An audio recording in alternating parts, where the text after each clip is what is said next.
Hello there, welcome to the Saroy channel and welcome to my Omnibus series. I've got so many of these omnibuses that are going to come out so that you'll be able to listen to an hour's worth of stories, which I know you're going to love. You know, the thing is that telling stories is such a fine art, and it's something that was practiced hundreds of years ago when people didn't have the technology that we have today. And everyone would gather around the fire and listen to a wonderful story. And also, what is so wonderful about a story is that personally, I think it is the best way to go to sleep. Every night when I go to bed, I always listen to stories. And that's something that parents used to do with their children. It's something that they still do with their children. There's nothing better than a good story. And so I hope you're going to enjoy this series. And before we start, I just want to say, do subscribe to my channel because you don't want to miss out on anything. Because I'm in for the long haul and I want to make sure that you get the most stunning stories to go to bed with at night or to listen to when you want to be one of those people sitting beside the fire and listening. Don't forget to subscribe to my channel and let's get started. I hope you're going to enjoy the omnibus. Dear Sarah, and all your lovely listeners, it was one of those early March days in Washington State which made you falsely believe that spring had to be here. But in reality, you knew that the winter was not eager to loosen her tenaciously dogged grip that she had over everything, like a foreboding ice queen from a land where no one had ever seen spring or summer, rather like the Chronicles of Narnia, as this vindictively evil ice queen had a stubbornly steel stranglehold over everything, and was obstinately reluctant to let go, much like a dog with a bone. Well, not without a spirited fight anyway.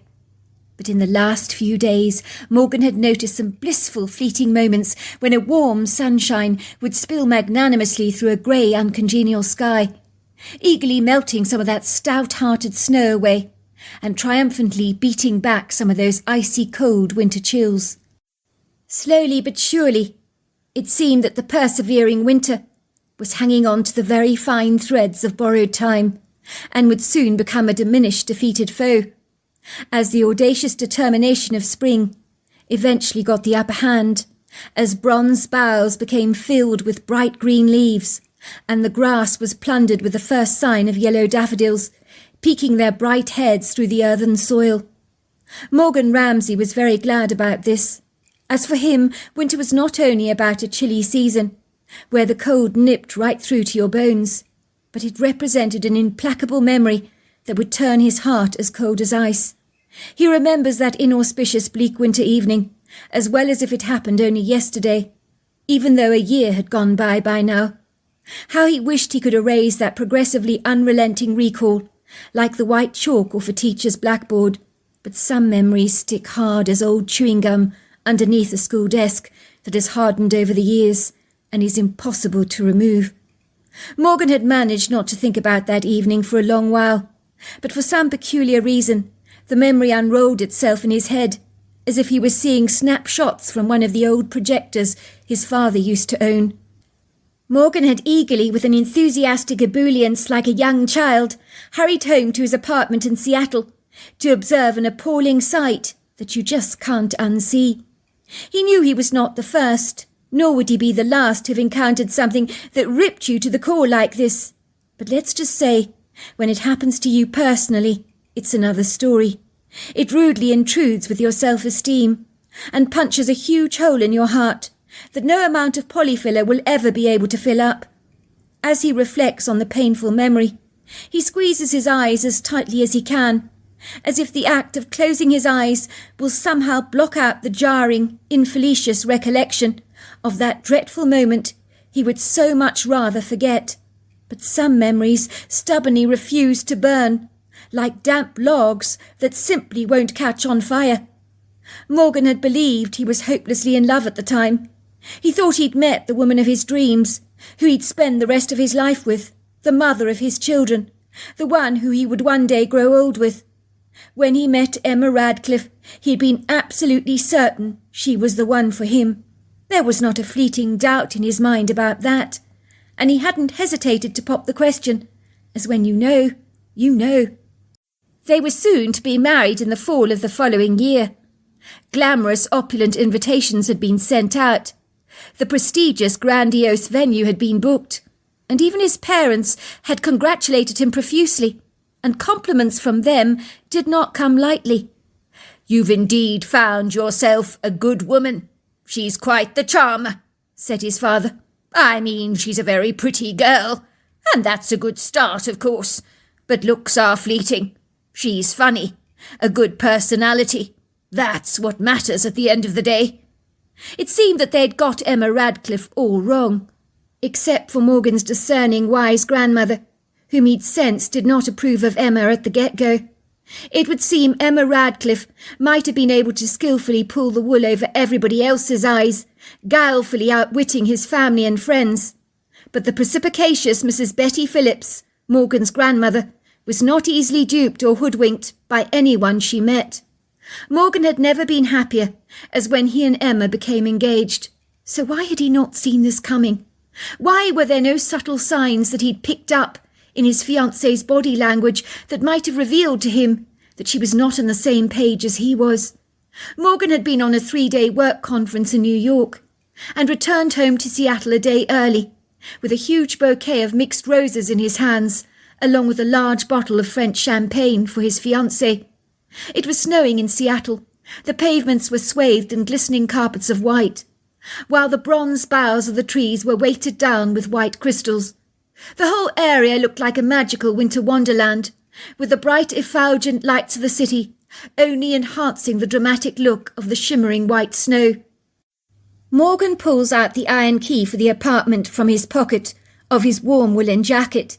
Even though his hands are swathed in toasty leather gloves, they feel numb from the cold, as an icy wind had pummelled him all the way from the parking bay back to the apartment. But he successfully manages to turn the key in the lock, without making much of a noise. He had in mind to whisk his fiancée off to a fabulous restaurant in town. He knew a wonderful cosy place that boasted a welcoming crackling fire in the hearth. Morgan surreptitiously opens the apartment door, as discreetly as possible, delighting in the idea of surprising his fiancée, who was not expecting him home early. He judiciously leaves his luggage in the entrance hall, removing his grey woolly beanie from his head, his matching scarf and gloves, placing them all on the entrance hall table, while he diligently hangs his jacket on one of the hooks to join the long row of coats and weatherproof jackets that are hanging on other hooks there. The apartment was pleasantly warm, with the central heating on. Morgan knows Emma will be thrilled to see him, as he will be to see her. He smiles jubilantly to himself as he tiptoes into the apartment, like a leopard stealthily loitering in the dark shadows, creeping up on its unsuspecting prey. He glances furtively around the glamorous open-plan apartment, where the entrance hall magnanimously opens out into a living room, a breakfast area, and a kitchen. All the bamboo Venetian blinds have been drawn, which is probably a good idea, as if you leave them open, you'll be likely to see into your opposite neighbour's apartment. Everything is as it should be. The well-presented furnished apartment they rent together is in pristine apple pie order. He can pick up the pleasant whiff of freshly brewed coffee in the air, and notices a glass carafe filled with coffee on the white quartz kitchen countertop that is still warm to the touch, as if it was made only a short while ago. In recent months, the feminine influences of his fiancée have dappled the apartment with a sunny convivial warmth, with vases of flowers, brightly coloured scatter cushions, potted plants, interesting sculptural ornaments, and very exciting, vibrant artwork. Much that he and his fiancée had picked up together on a recent trip to Marrakesh in Morocco, where they'd bartered with the street vendors there for everything that they'd wanted to transform their Seattle apartment. The bright colours of some of those materials, the pots and tiles from those street stalls, had been dazzling, some of them gloriously vivid, were adding such cheer to the apartment. Emma had purchased some boxes of colourful tiles to be used in the backsplashes of the kitchen walls. That was, of course, if the owner of the apartment would be agreeable to such a makeover, as the current kitchen tiles were rather drab, and these would certainly glamorise the whole look, giving it a much more homely but warm appearance. Morgan's eyes sweep over to the seating area of the living room, where the cream sofas are scattered liberally with bright, colourful cushions. He notices a bottle of Claude de Bois wine on the table. He touches it. It appears cold. He glances at the label, raising a brow. This is not a cheap bottle of wine, and far exceeds his personal budget. There are 2 glasses on the table, one with a peach lipstick mark on its rim, which would belong to Emma, and the other glass remains perfectly clean. Strange, he thinks to himself, crumpling up his forehead. Maybe Emma had one of her friends over for a drink a short while ago. Maybe the friend brought over an expensive bottle of wine. Of course, that would be it. There's a large pizza box on the coffee table. He opens it up. The pizza is warm. Half of it has been eaten. Damn, he thinks, feeling somewhat disappointed. Emma won't feel like going out to dinner tonight if she's only just eaten pizza with a girlfriend. He observes an intrusive large glass ashtray filled with hundreds of used cigarette butts. This time the frown lines between his 2 eyebrows furrows. This he does find odd, as neither he nor his fiancée smoke. There is a box of cigarettes with a lighter on its top with the engraved initial N on it. Maybe Emma has been entertaining a girlfriend while he's been away who smokes like a chimney. The unpleasant tobacco smell seems to have permeated all their furnishings, which is probably why 2 scented candles are alight, complemented by the dim light of the lamps that creates a romantic atmosphere. The music centre is playing some soft classical background music that Emma occasionally enjoys listening to when they cook dinner together in the evenings. The apartment seems very quiet, so Morgan retreats down the narrowed passageway to the bedroom, where he knows he will soon find Emma.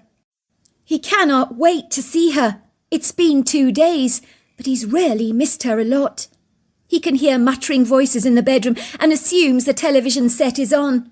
His fiancée is probably watching one of her favourite soaps. The door is slightly ajar. Morgan peeks into the bedroom with a bright smile on his face, but his smile fades. It evaporates and dies. He draws in a deep, astonished breath. His heart thundering violently in his chest, the bile rising up in the back of his throat, so the bitter, nauseous taste permeates his whole mouth with a vile, odious impregnation. Emma is in the bedroom with another man, in the throes of a heated passion. They are both moaning in gasps of pleasure. Morgan stares blankly for a moment in abject horror. The couple are blindly oblivious to his presence, as they're so caught up in the bubble of their carnal desires. Morgan hurriedly retreats from the repugnant, gut-wrenching scene. This he had not expected to see. The love of his life cheating on him. This sort of thing happens to other people, not to him.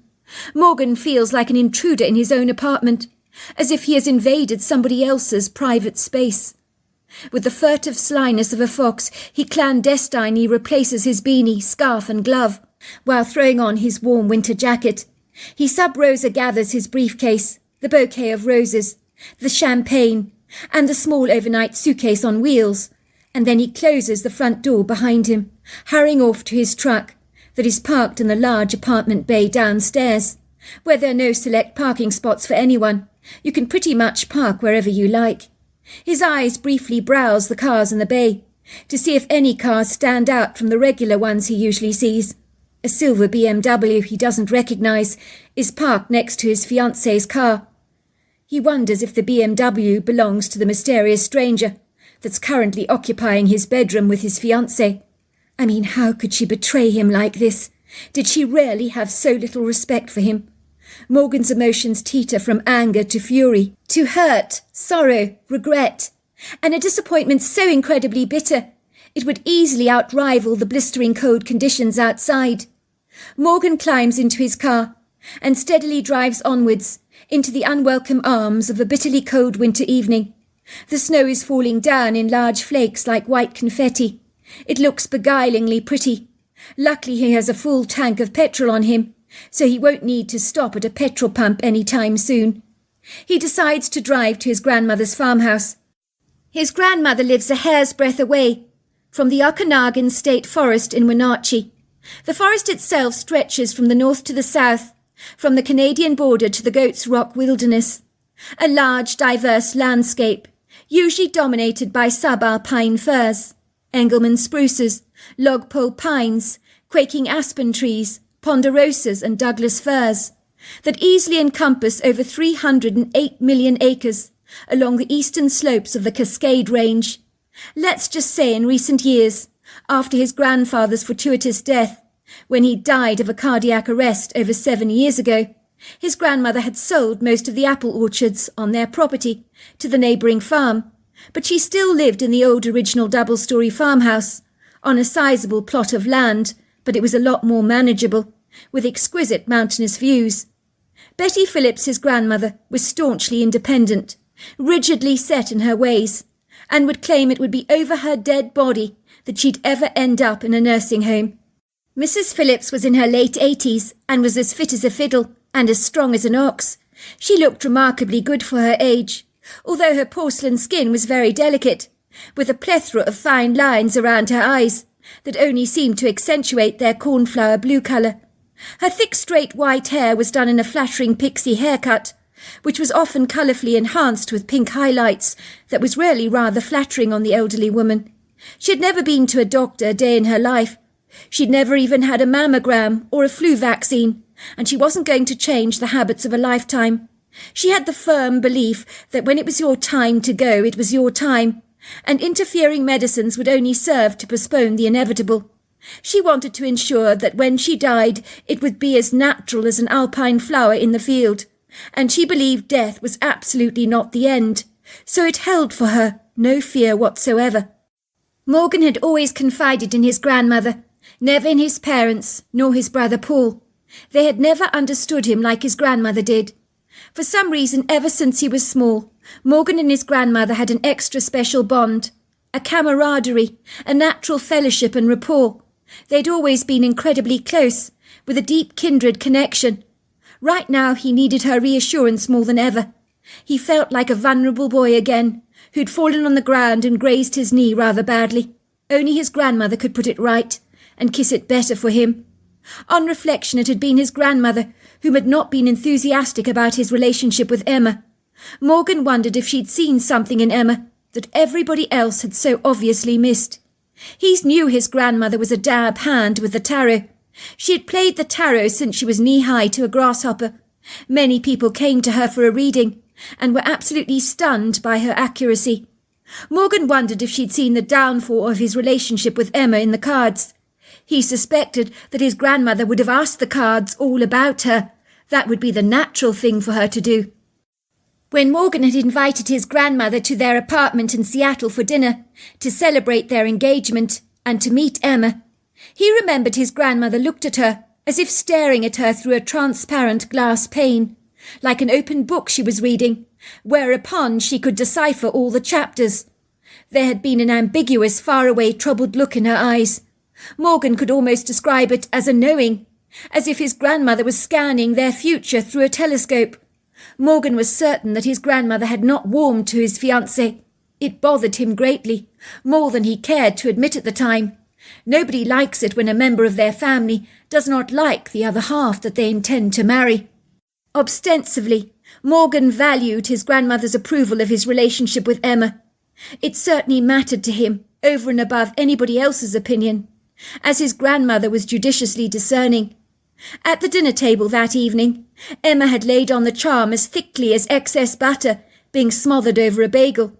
She had gone the extra mile to be the perfect hostess, but all the charm, the flattery, the great hospitality had been like water off a duck's back, as far as his grandmother was concerned. It would seem that the old woman had been rigidly stiff all evening, her back so incredibly straight it would have made a pencil look crooked.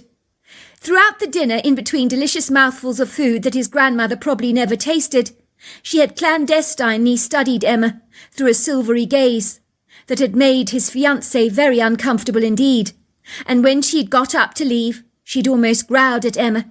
"Don't you dare break my grandson's heart. Do you understand me, young lady? Or you'll have me to deal with." Even Morgan had been stunned by his grandmother's graceless, abrupt comments towards Emma. That was a bolt out of the blue he hadn't seen coming. "Bloody hell," said Emma. "Did you see that? Your grandmother barked at me." I know she doesn't like me. She's been giving me disapproving looks all evening. What the hell is her problem?" "Don't worry about it," Morgan had tried to reassure Emma. "It's nothing, I can promise you of that. I've always had an exceptionally close bond with my grandmother. She's just very protective over me. She once rarely laid into my mother, you know, for grounding me for a week because she said I deliberately broke one of her crystal vases. My grandmother told my mother that it was an accident, that she should be ashamed of herself for punishing me so severely. My mother felt so incredibly bad that she took me to the toy shop and asked me to choose anything I wanted. I naturally chose the most expensive toy train there was, but my mother didn't even flinch." "Sounds like your grandmother's got your back." "I'm sure she will come around to liking you, Emma. I mean, how could she not?" he said to her encouragingly, taking his beloved fiancée into his arms and kissing her tenderly on the cheek. "I mean, what is there not to love? Give her time. She'll soon come around. Just you wait and see."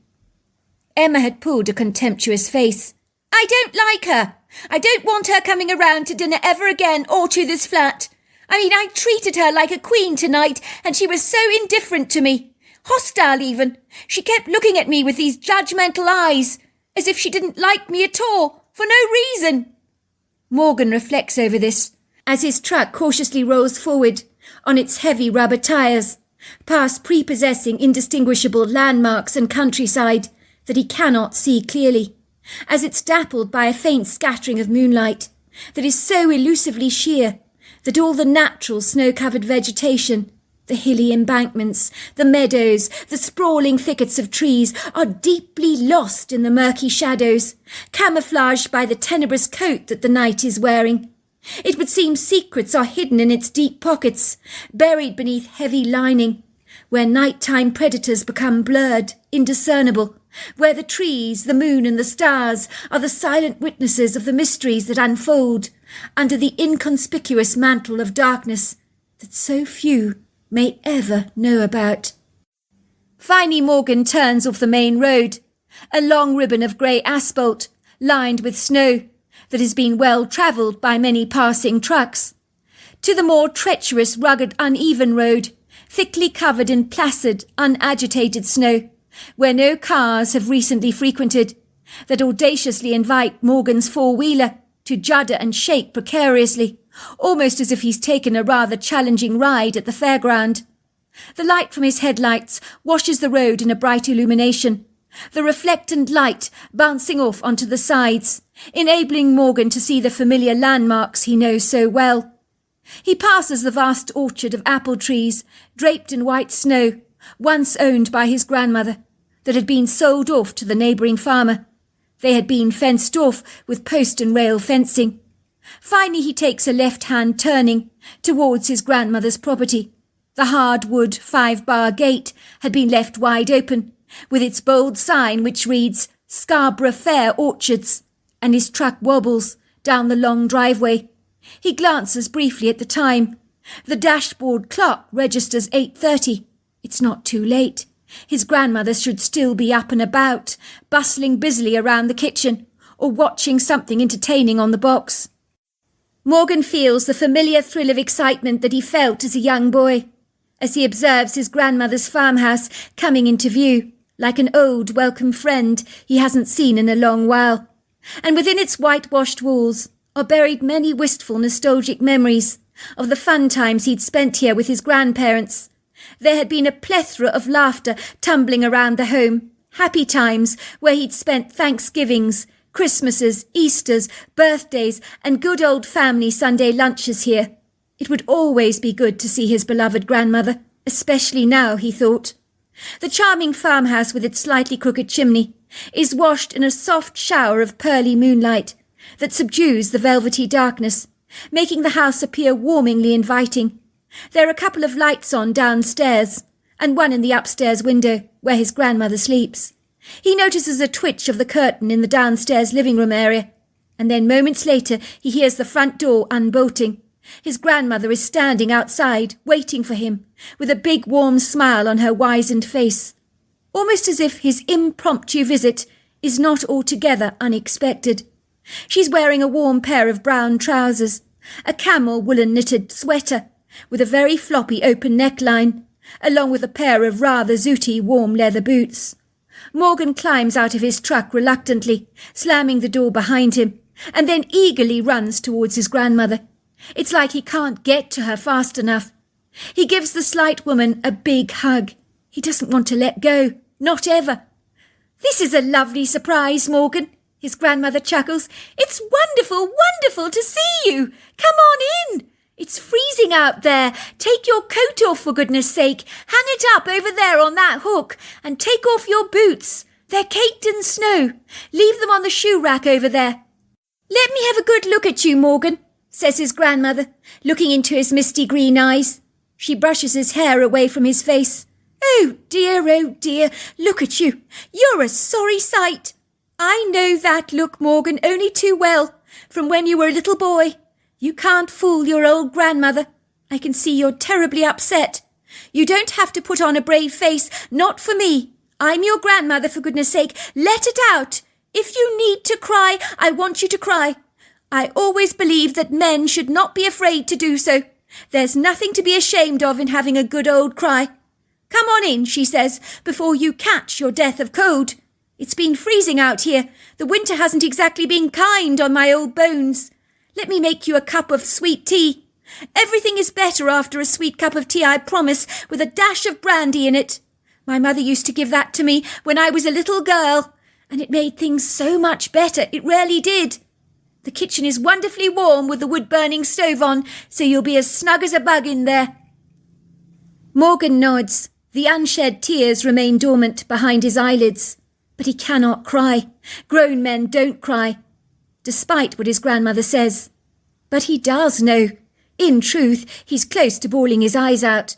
The hurt he feels is insurmountable, the disappointment far worse. And then there is a brooding anger, more with himself than with Emma. He's angry he never saw this coming. Morgan sits at the old kitchen table, where he sat as a young boy. He's watching his grandmother, busying herself around the dark green range oven, putting on a green kettle to boil, and bringing out her finest tea set. Morgan's grandmother only ever brings that very elegant tea set out to entertain her most important guests. Morgan perceived the kindly gesture was his grandmother's way of expressing her great love for him. "It's English breakfast tea. I've made it strong for you. I've added a nice big slug of brandy in it. They always say when you've had a shock, tea should be very strong, you know." She pours Morgan a cup, offering him the jug of milk and the bowl of sugar. Morgan spoons out 3 teaspoons of sugar into the teacup, followed by a splash of milk. He stirs and takes a sip. The warmth of the tea that glides down the back of his throat, and its rich sweetness seems to make him feel marginally better. It's obviously not an old wife's tale.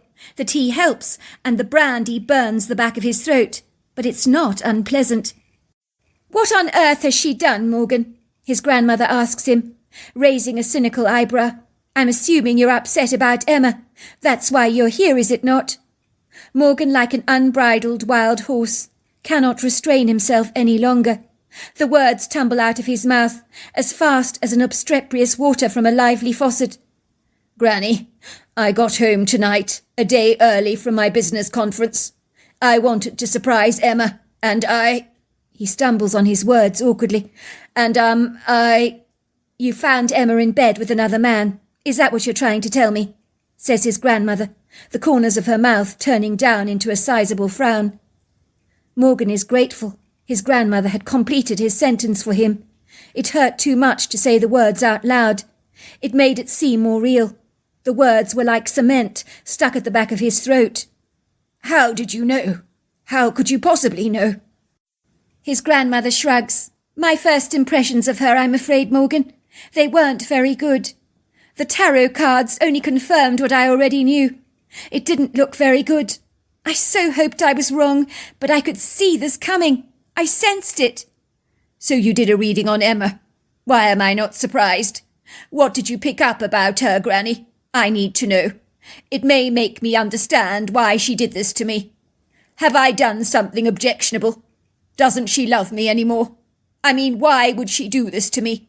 It makes no sense at all. And the worst part of it all is I didn't see any signs that she wasn't happy with our relationship. I mean, you only cheat if you're not happy with your lot. Am I right? Not necessarily, sweetheart. Some people cheat because of the thrill. The risk of being caught doing something naughty is a little like living on the edge, you know. Do you really want to know what my tarot cards had to say about her? His grandmother asked gently. Haven't you been through enough already, Morgan? I knew that woman would break your heart. I knew it in my gut. And the cards don't lie. They told me as much. Granny, what did you see in the cards? Your readings are usually spot on. I need to know. I want to know. His grandmother pauses. I saw that Emma does not love you, that she's never loved anyone, and probably never will. She doesn't even like herself all that much, for that matter. Loving yourself is very significant in a relationship to start with. You want to receive love and give love freely, but she has a narcissistic tendency to her character and enjoys spontaneously living in the moment, exploiting and using people to her own end. I think that cheating for her was a thrill. The best way I can describe her is like a female praying mantis that is eating her partner alive while they copulate together, although her partner is oblivious that he's been eaten. She wears a mask when she meets people, not literally, of course. She plays the part of being as charming as ever, but underneath it all, she's terribly lost, and the only person that can fix her is herself. I could see she would never be happy. Her restless spirit will be like a frog hopping from one lily leaf to another, always certain that there's going to be a lily leaf for her that is better than the last one, but she'll never find it, you know. I saw this very clearly in the cards, that she'll cheat on every man she meets at some point, so it's never personal to them, because she can't help herself, you see. It's who she is. She's easily bored, easily distracted, easily beguiled, easily seduced. She's looking for validation. So when she beds another man, she thinks it'll make her feel better about herself. But it never does, you see. She's never going to find self-esteem from outside herself. You have to look within to find that. What are you saying, Granny? That she was always destined to cheat on me? That's what the cards told me over and over again. The same cards kept coming up, no matter how hard I shuffled. The message was always very clear. Believe me, Morgan, I so wanted them to say something else for you. That you'd met your soulmate. That she'd be loyal, faithful, devoted, loving, and your very best friend. How much I wanted that for you. What I'm trying to say is that her cheating behaviour is not about you. You've done nothing wrong. This is so not personal. But it was inevitable. It was going to happen. The pack of cards was going to come crashing down. In truth, I'm glad it happened now, rather than later on. It'll save you from getting a divorce. You cannot build a relationship on a crumbling foundation. Sooner or later, something has to give. And I'm afraid Emma Radcliffe has not got the stability to ensure a solid foundation for an enduring relationship. Why did you not tell me this, Granny, before? What? You wanted me to interfere in your life? I couldn't possibly do that. You were so incredibly happy with her. I could see how besotted you were. I didn't want to ruin your joy. Sometimes in life things have to play out for themselves. Hard lessons have to be learnt. It's not for me to set a cat among the pigeons and cause upset. You were in love with Emma. If I came along and told you to end things with her, that would have gone down with you like a lead balloon. You'd have been most upset with me. You'd think I was putting my nose in where it didn't belong. And you'd be right about that. You're probably right. I am right. You need to put this behind you, Morgan. Move on with your life. You don't need to live in regret. I assure you, take it from an old woman like me that has lived a little. Regret is a complete waste of time. What happened between you and Emma is not all bad. Some of our most successful lessons in life come from a place of hurt. You must realise Emma's behaviour is not about you. Morgan feels comforted about his grandmother's reassuring words. Everything she's saying makes perfect sense. Emma's the one with the problem, not him. Her desire to cheat on him was a reflection of her own sense of inadequacy. But even so, it did hurt. How could it not?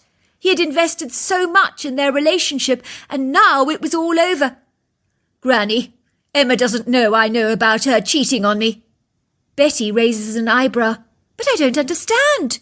You caught her in bed with another man. How can she not know you know what she's been getting up to behind your back? Well, I wanted to surprise her, so I crept into the apartment. I should have realised something was up. There were glasses of wine out. I can't believe I was so foolish. The living room looked romantic, although it stank of cigarettes. There was soft floating music in the house. I could hear noises from the bedroom. I thought it was the television. I peeked over the door, and there she was with another man, in the throes of passion. She's never been that wild with me. I was quite shocked, but I didn't barge into the room as you might expect. I discreetly left. It was better that way.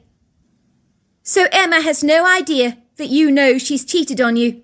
She assumes you're going ahead with your wedding next fall. Is that right? That's right, she does. You need to contact her. Tell her to come over to my house tomorrow evening, that you need to talk. I think it'll be good if you talk to her on your own turf. My house has always been a second home to you. You'll be comfortable here. Isn't she going to think that is decidedly odd? I left the airport, came straight to your place, not to the apartment like I usually would. Won't she smell a rat? It doesn't matter what she thinks. You need to get her around here, in the most dignified way possible. Tell her the wedding is off, and tell her you returned home and found her in a compromising position with another man. You need to do the right thing. You have to have it out with her. If you break up with her without telling her why you're ending the relationship, that will be so destroying for her. Imagine all your life wondering why you were suddenly dumped. Despite everything, she does need to know the truth and face the consequences of what she's actually done. You need to see Emma to end things with her. It's the decent thing to do. You're the one that's squeaky clean, remember that. She's the one who's got mud on her boots, so you have nothing to be ashamed of. Of course it's not going to be easy. It never is. Breakup always hurts. And even if she was never in love with you, she certainly liked you enough to commit to marrying you. So she is going to be gutted, and in for one hell of a surprise when you break it off. So I would send her a text if I was you. Best avoid speaking to her at the minute, though. Morgan sends Emma a text. Meet me tomorrow evening at my grandmother's house. We need to talk. It's very important. His cell phone lights up almost at once, so Morgan reads the text. Are you kidding? What the hell are you doing at your grandmother's house? You know I can't stand the woman. I hope she's not poisoning your mind against me. I wouldn't put it past her. I thought you were supposed to be in a conference. What are you doing back in Washington State a day early? And why the hell are you in Wenatchee? By the way, thanks a bunch for choosing your grandmother over me. How's that supposed to make me feel?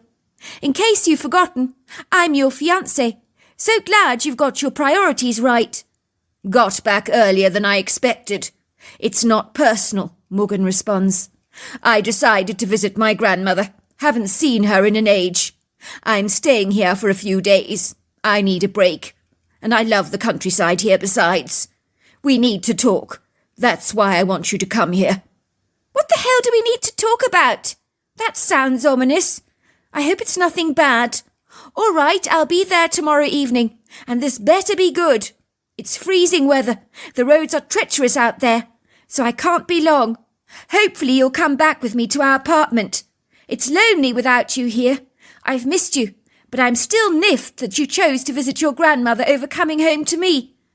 She puts a sad mojo at the end of her sentence.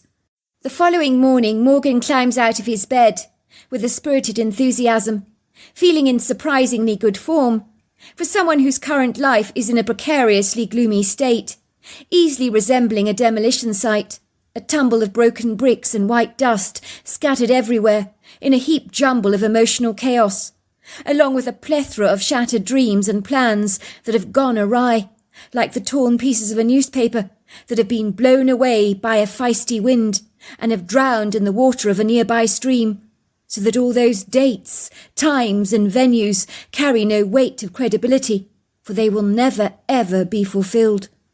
The moment his head had hit the pillow that evening, he'd fallen asleep like a baby.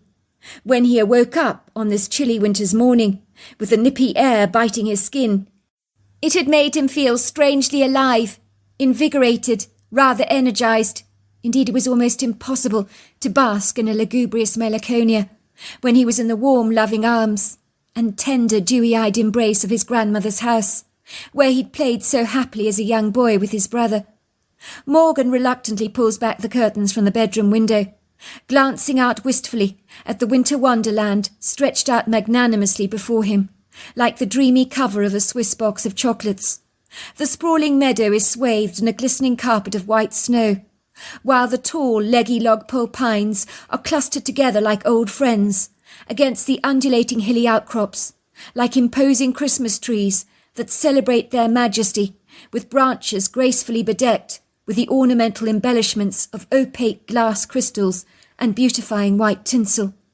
Morgan knew coming here had been the best decision he could possibly have made. His grandmother's soothing, wise words had offered him solace and relief. He knew deep down in his gut that his grandmother was absolutely right, that none of this was his fault. Emma was the one with the issues, and it was better to find all the wobbles and instabilities in the relationship now than marry the woman only to discover them later. The mess was a blessing in disguise, as unpleasant as it may seem. Besides, it was never too late to start again, with a brand new fresh slate, rather like an artist beginning to paint a masterpiece on a crisp white canvas. He hoped the next time he met someone that the artwork would convey a more enduring picture of his life, with someone he could actually trust. That in itself would be a positive start. The trouble was it was very difficult to stop loving someone that had so easily stolen his heart. But Morgan knew from his grandfather's death, of which his loss had been all-consuming, that time can be a masterful great healer. Yes, he decided, drawing in a deep breath, I'm over Emma already. Not that he rarely believed it, of course. His thoughts were then interrupted by the delicious aroma of bacon and eggs wafting in the air. Morgan remembered he hadn't eaten. His stomach rumbled with hunger, so he hurriedly trotted down the stairs to join his grandmother for breakfast. It was later on that crisp, fresh afternoon that Emma arrived at the farmhouse. It was already getting significantly darker. She climbed out of her truck, wearing a red beanie over her shoulder-length brown hair, a red scarf around her neck, along with a well-fitting burgundy bubble jacket that showed off her slender figure, and a sensible pair of walking shoes. Morgan watched Emma climbing out of her Peugeot, slamming the door loudly behind her. She pugnaciously marches to the front door, swinging her arms backwards and forwards furiously. Morgan opens the front door to greet her. "Hello, Emma," he says, giving her a watery smile. Emma scowls, eyeing Morgan through her unblinking brown eyes, with a less than agreeable look. "Do you realise what a hell of a time I had finding this place?" she says, scowling. "It's in the middle of nowhere. It was like looking for a needle in a haystack, let me tell you. My GPS was giving me the runaround. They say modern technology won't let you down. Are you kidding me? They lie through their teeth. What absolute bull!" Morgan was heartily relieved that she was in a capricious mood. It would make ending things with her so much easier, and then he had the excuse not to hug her or hold her hand, as when she was like this, she never wanted to be touched. "I'm very sorry you had a rough journey here, Emma, but it's good to see you." "I'm upset with you, Morgan. Really, really upset. What on earth did you mean by not returning home from the airport? Sauntering off to your grandmother's house like that?" "What about me? I mean, who is more important? Your fiancé or your grandmother? It's a bloody cheek, that's what it is. And then you expect me to travel all the way here just to talk. What's so important that you can't tell me about it on our cell phones? Or are you secretly trying to get me and your grandmother to become bosom buddies? I know that that's what this is about. I'll tell you something for nothing, Morgan. That ain't going to happen. I can't stand your grandmother, and I'm never, ever going to change my mind about that." "I tell you what, let's go for a walk," says Morgan. "What? In this weather? Are you kidding? It's dark. There's snow everywhere. I'm freezing, and you want to go for a walk?" "You know what you're like when you're moody, Emma. A walk in the fresh air will be fun, will do you the world of good. You're warmly dressed, you're wearing appropriate shoes. It'll be fun. Go on. I'll get us both head torches and then we can walk through the woods over there. In no time at all we'll warm up. I can promise you of that. Do what you want, says Emma. You always do anyway, Morgan, so why change the habits of an entire lifetime? She says sarcastically. Well, my grandmother's back in the house. I'm sure you will prefer some privacy away from her. Fine then, let's do it. I'll wait for you here. I'm not going into that house if your grandmother's around. Before long, Emma is reluctantly trudging beside Morgan through the snow. They'd been walking for a while when she suddenly pipes. So did you miss me then? Her voice suddenly softens as the icy wind punnels against her cheeks. It was dark in the snow, but the walk was strangely invigorating. Of course I missed you. So much so that I actually returned from New York a day early, if you must know. Oh, really? And then you go and visit your grandmother. Lovely. How's that supposed to make me feel? Morgan is distracted and does not hear Emma's words. Look at this, he says, shining the extra torch he's carrying in his hands onto a long line of footprints that they find in the snow, leading directly into the woods. The footprints are enormous, so much so that Morgan does a double take. Look at these. No one can have feet this large. This must be 22 inches long. And whoever these feet belong to, they have toes. Look at the large toe. It's very big. Emma looks at the footprints incredulously. You don't suppose they belong to a Bigfoot, do you? This time it was Morgan's turn to laugh. Are you kidding me? There's no way that a Bigfoot is real. There has to be a rational explanation for these footprints. Oh, really? Think about it, Morgan. No one lives close to you. If this were a hoax, it's a pretty lousy place to perform one. In the morning there'll be a new layer of snow here. It'll be ridiculous. Not many people live around here. I mean, who would even notice the footprints, which means these footprints have to be legit. The real deal. Well, there's got to be an explanation for this. It could possibly be a bear. But Morgan, wake up. Bears don't have toes, do they? Let's follow the footprints, see where they lead, says Emma, her voice suddenly unable to conceal its excitement. Morgan decides to humour her. He knows he's not going to see anything. As I was saying, Emma, we need to talk. Please be quiet, says Emma. You can't start talking now. If there's anyone in this wood grove, we don't want to alert them to our presence. Do you have any idea how many people search for Bigfoots and never ever find them? This could be our quintessential opportunity to have an encounter all of our own. Do you realise what a big deal this is? Now don't you dare spoil it for us by making a noise.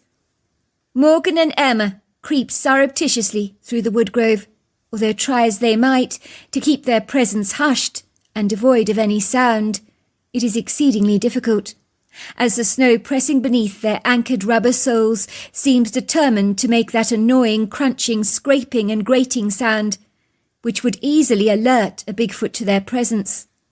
The tall log-pole pines, like unflinching giant bell towers, needle their way up into the velvety sky with a pompous, unabashful quietude. Morgan and Emma, eagerly, with a cloak and dagger, furtive stealth, that might even impress a cunning fox, covertly trail the large footprints through the pathways between the trees. It feels oddly exciting being in hot pursuit of an idiosyncratic cryptid creature that may or may not exist. And for Morgan, this game in the woodgrove is like an echo from the past, reminding him of childhood games he'd played with his brother in this woodland sanctuary, times when they'd almost felt certain that they weren't alone, and that something or someone was watching them. The dark shadows of the evening clandestinely conceal them, as they use the veil of this darkness as a useful camouflage. They literally almost tiptoe from one tree to the next. Although try as they might, their irritating shoes seem to still smash the ground with that annoying scrunching sound. Why is it so hard to be quiet? And that is when they see it. There is a dark, shadowy, ambiguous penumbra, with its Herculean-sized muscular back, covered in dark hair, turned away from them. You could be forgiven for thinking this was a black bear, standing up on its hind legs, but this is no bear. The gait of the body is distinctly human. And at 9 foot tall and 4 foot wide across the shoulder area, this Bigfoot exponentially well exceeds the size of an ordinary black bear. It appears to be lifting up the heavy rocks from a rocky outcrop, peering under the stones, as if in search of food of some kind, a hibernating squirrel perhaps. Morgan perceives that lifting a weighty stone like this requires real brawn and brute strength. They have both wisely switched off their torches, but the light of the moon casts its opalescent pearly shadow through the canopy, beseeching the landscape to become almost silvery. In truth, the evening almost looks mystical. "Turn around, please turn around," says Emma under her breath.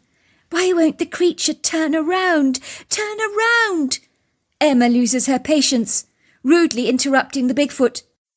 She throws some stones she finds poking out of the snow, hurling them towards the bewildered creature, who turns around, looking startled. There is no doubt that this is a Bigfoot, but he's been caught off guard. One thing is tangibly clear, is he's far from amused to have been disturbed so rudely, and he didn't appreciate Emma hurling those stones at him. Morgan and Emma stare at the creature, unable to believe what they are discerning. The Bigfoot has a face so human, it almost defies belief. The creature now runs towards Emma, letting out a loud, belligerent yell that is so ear-piercing it makes Morgan's ears ring. His heart begins to thunder violently in his chest. He is paralysed by a disabling fear, while the useless adrenaline surge in his bloodstream does nothing to help him bounce out of his catatonic state. "Run!" screams Emma. "Run! He's going to kill us! Run! Run!" Morgan tries to find his feet, with a great deal of difficulty, but it seems that the Bigfoot has overlooked him. He's running directly towards Emma. Morgan watches in abject horror. The Bigfoot has grabbed Emma by the collar of her windbreaker, lifting her up like a rag doll, so that her eyes are now level with his. He growls at her, pulling his lips back to expose his human-like teeth, in an intimidating display. Morgan is certain Emma is about to die, but he can only watch her meet her end, as his whole body seems disabled. He can't even move. He wants to help her, he really does, but he remains frozen to the spot, unable to be of any useful assistance to the woman he had once loved so much. What the hell was the matter with him? Why did his legs feel like they were weighed down by concrete blocks? Emma screams, "Help! Help! Morgan, help! He's going to kill me! He's going to kill me!" To Morgan's amazement, the Bigfoot then just puts her down gently on the ground, walking away swinging his arms and legs indignantly. He glances briefly over his shoulders, and then his eyes fleetingly linger over Morgan. Then he suddenly disappears into the woodgrove and is gone. "Are you all right?" asks Morgan, finally managing to find his feet and running up to Emma, with concern dappling his face. "I am, no thanks to you," says Emma, lashing out at him, hitting him hard with her oscillating hands. She looks furiously angry with Morgan. "I notice you didn't help me when I was screaming out for help. You didn't do anything to protect me, Morgan. Thanks a bunch. Fat lot of good you are, when I'm in danger. Can't you see the creature was going to kill me?" "Emma, I'd like to point out, he didn't run after me. He ran directly after you. You were the one that provoked him. I tried to react quickly, but it was hard. I was literally frozen to the spot. But he didn't hurt you, did he? And I'm sorry, but if he had wanted to kill you, it wouldn't have been difficult for him to do so." Emma looked furious. "No, he didn't hurt me. But that's not the point, is it? He could have, and you didn't react fast enough to save me. You know, he looked me in my eyes, and he actually spoke to me." "Don't be ridiculous, Emma," laughs Morgan. "What did he say then?" Emma was quiet for a moment. "He said to me, 'Don't you ever do that to me again, young lady.'" "Well, I can't say I blame him," says Morgan.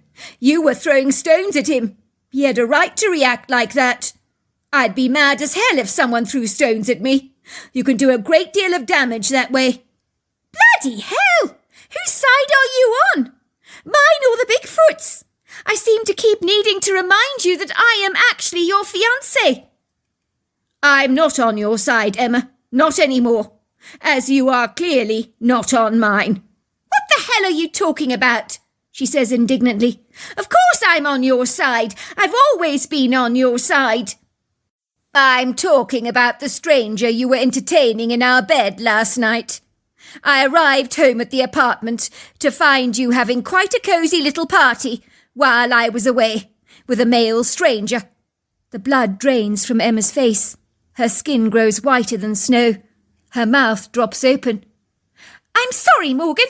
It actually meant nothing. I promise you, it meant nothing. It really meant nothing.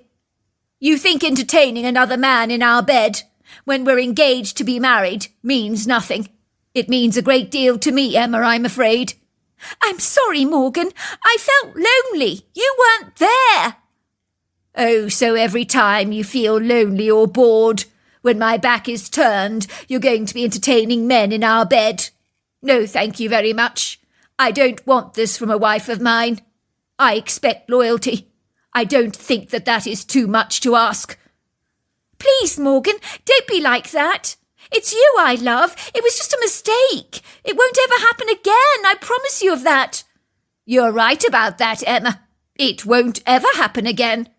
Not under my watch, because it's over between us. The wedding's off. Our relationship is off. But you can't do this. I bought my wedding dress. We booked a venue. We've sent out invitations. And besides, I love you, she says as an afterthought. As if her love for him was the least of their concerns. Morgan scoffs. You love me, do you? Give me a break, Emma, will you? You probably never, ever loved me. I don't think you even know the meaning of the word love. And certainly if you loved me, you wouldn't have cheated on me like this. You would have held our relationship in much better regard. Instead, you treated it like the turd under your shoe. I don't need a relationship like that. Emma's eyes fill with tears. Well, I'm going, she says, storming ahead of Morgan. I don't need to listen to all of this. And you know what, Morgan? You're right. You're absolutely right. I don't love you. You're an absolute loser as far as I'm concerned. Good riddance to bad rubbish. Goodbye, she says, hurrying towards her vehicle, throwing open the door and driving off with the head torch still on her head. Goodbye, Emma, says Morgan under his breath. Have a nice life, because I sure as hell hope you don't treat the next man that you meet like you've treated me. You've done it, says his grandmother, as Morgan enters the house, removing his coat and placing it on the hook in the hall. Let's just say it's been rather an extraordinary evening, in more ways than one, says Morgan. It never panned out quite as I had expected. It didn't look like it ended well, says his grandmother. I don't think a rocket taking off to the moon would have taken off as fast as Emma did back then. Still, you've nipped it in the bud, and that's what counts, doesn't it? Well, Granny, would you believe it? We actually encountered a Bigfoot. I'm afraid Emma threw stones at the creature. He wasn't best pleased with her. He ran after her. Gave her a bit of a scare, I'm afraid. You encountered a Bigfoot, said his grandmother, looking nonplussed. How absolutely extraordinary. Out there in the snow on my property. How marvellously wonderful. Why would Emma throw stones at a Bigfoot? That woman's not right in the head. Well, I think she wanted to have a look at its face. Its back was turned to us, so she thought by throwing stones at him, he'd turn around and she'd see his face more clearly. Instead, she got the fright of her life as he ran after her. I was wondering if you could do a reading on Bigfoot with your tarot cards. I want to understand what they're all about. Find out a little about the one we encountered in the woodgrove. Before long, Betty is sitting at the kitchen table, shuffling her tarot cards very well. Ah, let's see. They're very evolved spiritually, I can see that. Many of them are angelic. Light workers, you could possibly say. They have telepathic and psychic abilities and can read minds. They're elusive and rather surprised if someone should observe them. They don't expect to be seen by us, and when they're caught off guard, they are rather surprised about that. They'll only show themselves to us when they choose to, on their terms, but they're very selective about who they'll show themselves to. They care about the advancement of humanity, And about us human beings, they're always watching and observing us with a curious interest. Many of us have been watched over by them from a very young age. They're naturally protective and will help us when we're in trouble or in need of encouragement, especially if our hearts are broken.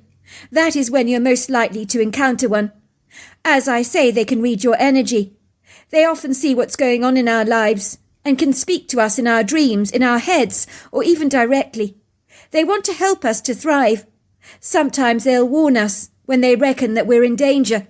They know all about the spirit world, I see, about life and death. They can see spirits that have passed on. They've been around longer than humanity. They can access portals into other dimensions. They're much more highly evolved than we are. Are there evil Bigfoots out there, Granny? Some people claim to have had horrendous encounters with the creatures. I don't see them as intrinsically evil, but they can be misunderstood by many of us, based on the intimidating way they actually look. And yes, they can deliberately scare us on purpose, make us believe they're evil or dangerous.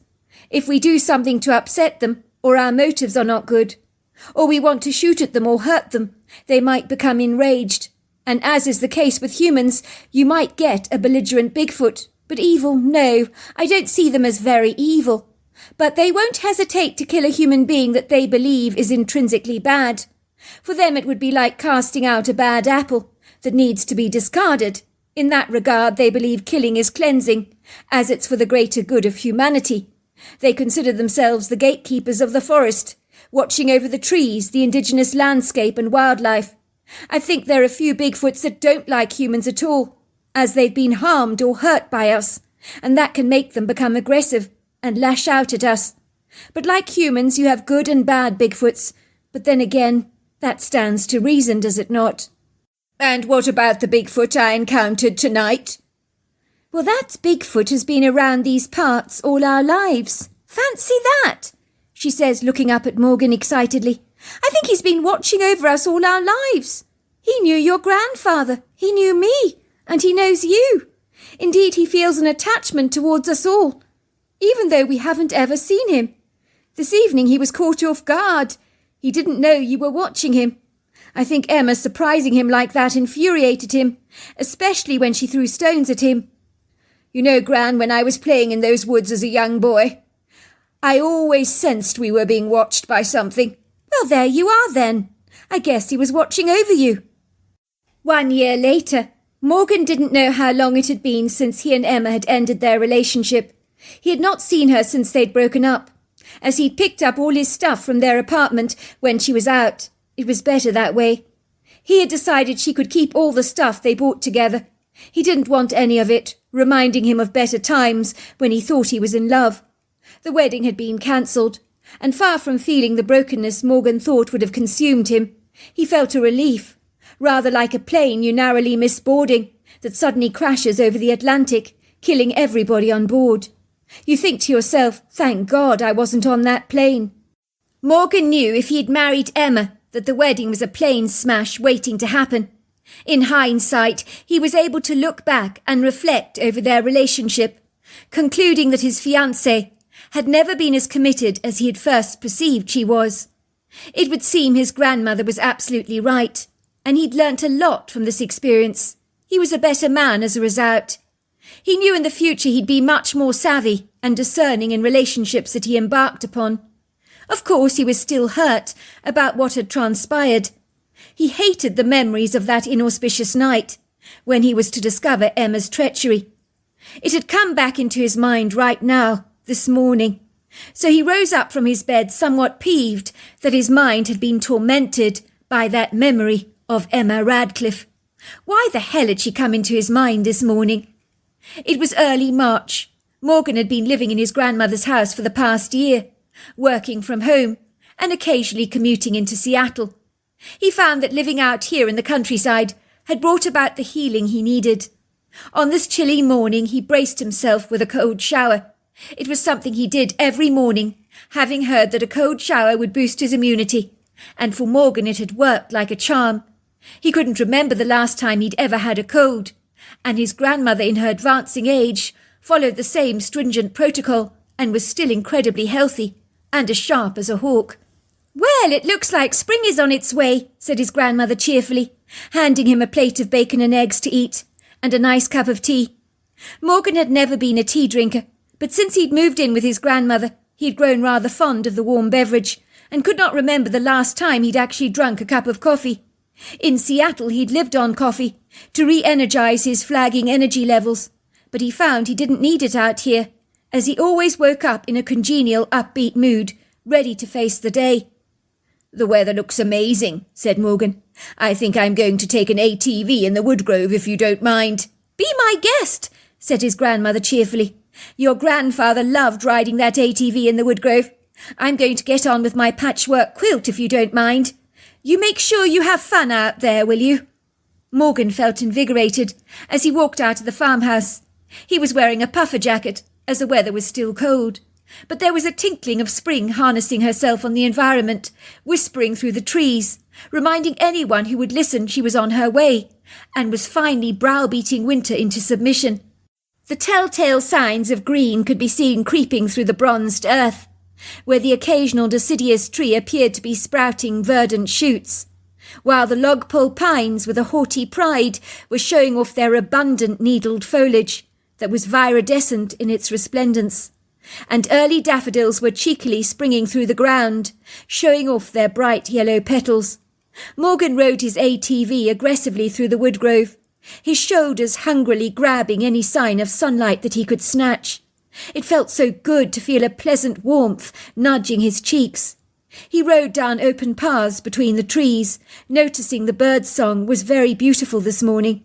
The air so crisp and fresh, the scent of baking cookies from the logpole pines and moss filled the woodgrove with a fragrant bouquet. He pressed down the accelerator, whizzing through the woodland trail, sweeping over the undulating terrain. Going at this increased speed was an absolute buzz. It was exhilarating, addictive. Suffice to say, his grandfather had always warned him against speeding on an ATV, especially given his lack of experience. But Morgan felt jubilant this morning, and his unbridled inhibitions had been flung to the wayside, like an old winter coat you wilfully abandon at the change of the season. Yes, he knew it. It was naughty going at this speed. But so what? It was fun. He could almost see his grandfather waving a stern warning finger at him, saying to him, "Be careful." But Morgan had been careful all his life. He was tired of being careful. It was time to let his hair down, to fly like the birds of the air, or stampede the ground like a herd of bison thundering over the open American plains. He was going to have fun, and lots of it. He felt like a child again. It was a blast. He'd always wanted to own a dirt bike, but his grudging, reluctant parents had refused him such a wish. But riding the ATV, well, it was the next best thing, wasn't it?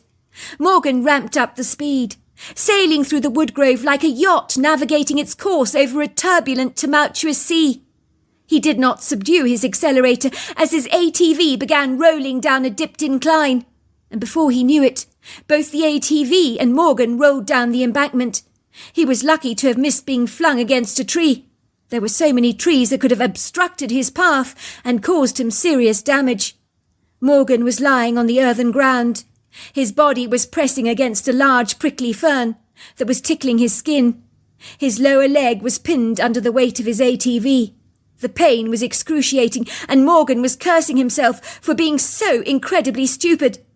He tried desperately to wiggle his leg out from underneath the fallen ATV, but the robust 500-pound vehicle was heavy and had firmly trapped him beneath its powerful hold. "Help!" he cried out. "Help! Is someone out there that can help me?" What was he thinking? No one would hear his pitiful calls. His grandmother was sewing a patchwork quilt back at the farmhouse. Nobody else was out here. Morgan stopped crying out. He could see his cell phone had broken free during his tumble and was lying 2 feet away from him, beyond his physical grasp, so calling for help was completely futile. He'll have to stay here indefinitely. He wasn't going anywhere in a hurry, not in this precarious predicament. Hopefully his grandmother would soon realize that something was wrong, when lunchtime came and went without his presence. That was when Morgan sees a dark silhouette running towards him, getting closer and closer. It's the tall male Bigfoot, The one he'd spotted looking for squirrels over a year ago, that Emma had callously thrown stones at. It runs towards him. The creature's human-like face is wearing an expression of grave concern. Morgan hears the words in his head. "Are you all right? My leg," he says, pointing to the ATV. "My leg." The Bigfoot seems to understand him, immediately lifting the ATV off Morgan's leg, as if he's lifting up a toy car. He turns the vehicle upright. The relief Morgan feels is immense. The Bigfoot then leans over his leg, examining it, rubbing it with his hands to get the circulation going. Morgan notices that the Bigfoot's fingers are like sausages. The creature rubs him vigorously. The circulation is soon stimulated. "Thanks," says Morgan, hardly able to believe he's up this close and personal to a male Bigfoot that is so remarkably human. It really startles him. The creature's face reminds him of an Indian warrior. It's ruggedly handsome, with high cheekbones, a pronounced forehead that is heavily wrinkled. The nose is flat against the face. The jawline is very square. Definitely handsome, Morgan decides. The long flowing dark brown hair has a hint of auburn to it, but the creature does not smell offensive. On the contrary, he smells like the ponderosa pine trees, like cookies. The creature picks Morgan up in his arms and carries him up to the straighter path. He places Morgan on the ground, encouraging him to stand up on his own. "I'm not sure," says Morgan. My ankle, it's really hurting me. It's very sore." He raises himself off the ground reluctantly, attempting to walk. It is excruciating, but he realizes by the grace of God he doesn't appear to have broken anything. He's possibly just badly sprained his ankle. The Bigfoot runs down the dipped incline, returning swiftly with the ATV in his arms, replacing it back on the smooth path. Morgan is gobsmacked. "Oh, you're very strong. Thank you," he says to the Bigfoot. "Amino po savana. Glad I could help," the Bigfoot says in his language, which is translated in his head. "I'm very sorry," says Morgan, "about that lady who threw stones at you that winter." "Mokchana pi inisono po la nasina." "No, I'm sorry," says the Bigfoot. "She surprised me." "Yes, but she shouldn't have thrown stones at you." "Imoto banasina son." "She was only curious." "There's nothing wrong with being curious," says the Bigfoot. The Bigfoot runs with Morgan's ATV and then watches him from the tree line as Morgan finally reaches the farmhouse, parks the ATV and hobbles awkwardly to the door. He lifts up his hands to wave at the Bigfoot. It copies him, doing exactly the same, and then glides back into the trees, happy that Morgan is safe. "You're back early," said his grandmother, raising a brow. "What the hell is wrong with your ankle?" Morgan looks at his grandmother and smiles. "You wouldn't believe me if I told you." She raises a brow. "We'll see about that. I'll make some sweet tea. Will you be needing a dash of brandy in it?" "Not necessary, Granny," says Morgan, smiling. "I haven't had a bad shock. Not like that. A good one, actually. But the only casualty is my sprained ankle and my bruised ego. But the rest of me is intact." So there we are. That's my story. Dear Sarah, and all your lovely listeners, Emily Carmichael painstakingly packs her summer clothes in her rather scuffed brown suitcase, covered in hundreds of old stickers that she had used on numerous trips around Europe. She folds her clothes up rather neatly, checking that she's got everything she needs on her list. Finally feeling satisfied that her packing has been suitably accomplished, she sits on the suitcase with all her weight, pressing it down tightly shut and closing the rather tricky clasps. She draws in a deep, rather relieved breath. How much she had yearned for this moment, but as the years rapidly flew past like sands through the hourglass, she never thought it was ever going to happen. It was like an elusive dream, caught up in the stars, way beyond reach. But now the sparkle of her fragrant sweet hope had become a renewed reality, and not just a chimerical fantasy. Growing up knowing she had 2 male cousins, round about her own age, living in the Americas from her father's side of the family, had been a hard pill to have to swallow, as Emily had so longed to meet them. She had been raised an only child, Her mother had begged the universe for a second baby after Emily had been born. A little sister or brother, perhaps, for her daughter. But it was not to be. She was seized with regret when she had continuously miscarried, as her body simply refused to carry a baby to term. So her mother just speculated that having more than one child was not written in the stars for her. She was fatalistic like that, calmly accepting her lot with a resigned acquiescence. Emily had enjoyed a very happy childhood, and of course there were distinct perks to being an only child, like getting your parents' undivided attention, being blessed with generous, extravagant gifts, but she would have loved a brother or sister to play with. Emily knew full well that her 2 male cousins of a similar age to her, living in America, knowing that they were around, had lifted her heart exponentially. They would be the brothers she'd always wanted, and she could not wait to one day become acquainted with them. It seemed incredulous that, being half American, Emily knew nothing about the country from where her father originated, or her interesting American roots. She knew he'd been raised on a ranch and had ridden horses almost every day of his life. These days her father had a 9-to-5 job in the city of London, working for an illustrious law firm. He enjoyed his job, but Emily could not fathom how he could settle for a parochial, mundane, mediocre desk in a pedestrian office, rather than riding on the back of an American black-quarter horse in the countryside, with a dew-laden wind blowing against your hair and the warm sunshine dappling your face. Let's just say she'd asked her father on numerous occasions if he missed his old life in America, as to which he had curtly responded that looking back to the past was counterproductive, as the future was what needed your focus.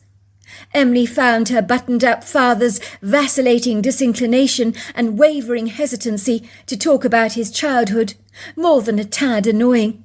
I mean, it was normal for a young inquiring daughter to ask questions, was it not? To find out about her father's life as a boy.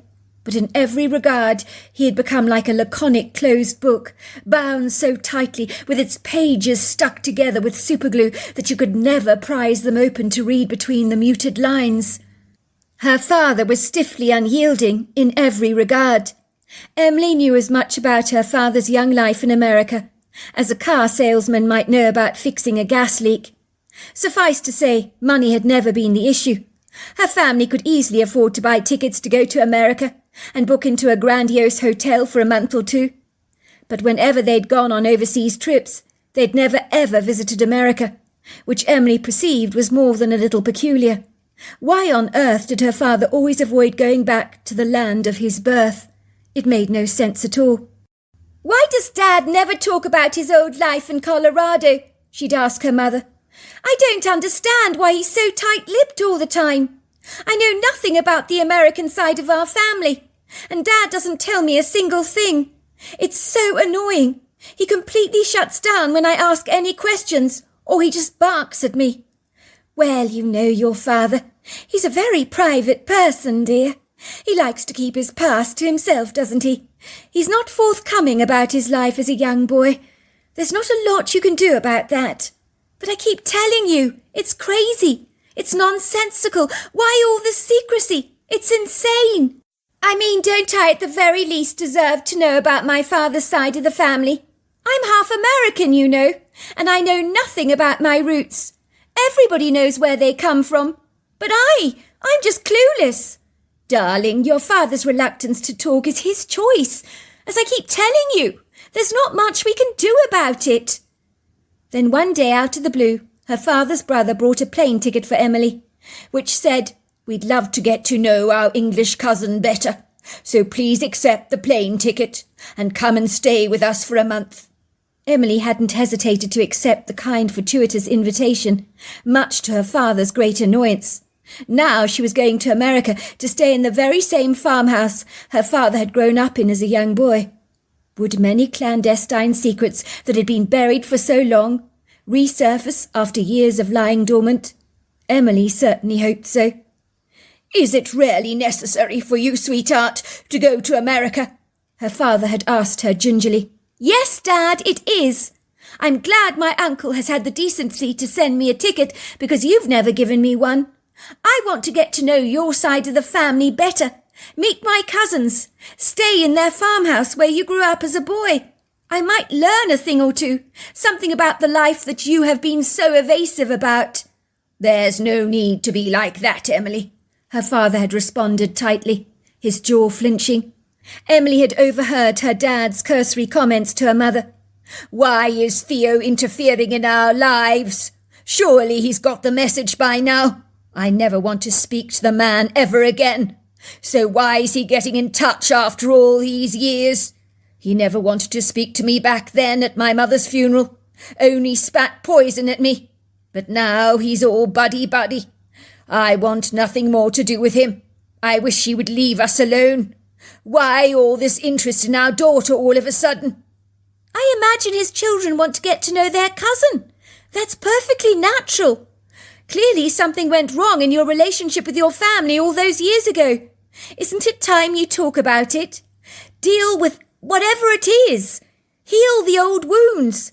Let go of past indifferences and forgive each other. If you ask me, that's what you need to do. I wish you'd talk about what went on then." "It's none of your business, Joyce. Would you keep your nose out of my affairs?" her father had barked. Emily wondered what her father was hiding. One thing she knew with certainty. Her father had escaped to England to get away from his family, of whom he was desirous to sever all connections. It was so crazy. I mean, who does that? What could possibly have happened that went so badly wrong? It was like her father was hiding away from his past, had severed all communications with his American family. By all accounts, they seemed like genuinely nice people, so nothing made any sense to her at all. At the time of the trip, Emily was 21, and her father had not returned to his home country for 23 years.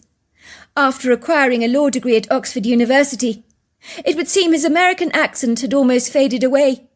But Emily sneakily suspected that her father wanted to remove all traces of his American roots, like a chameleon shedding its skin and blending in with its new environment, as if it had always belonged there.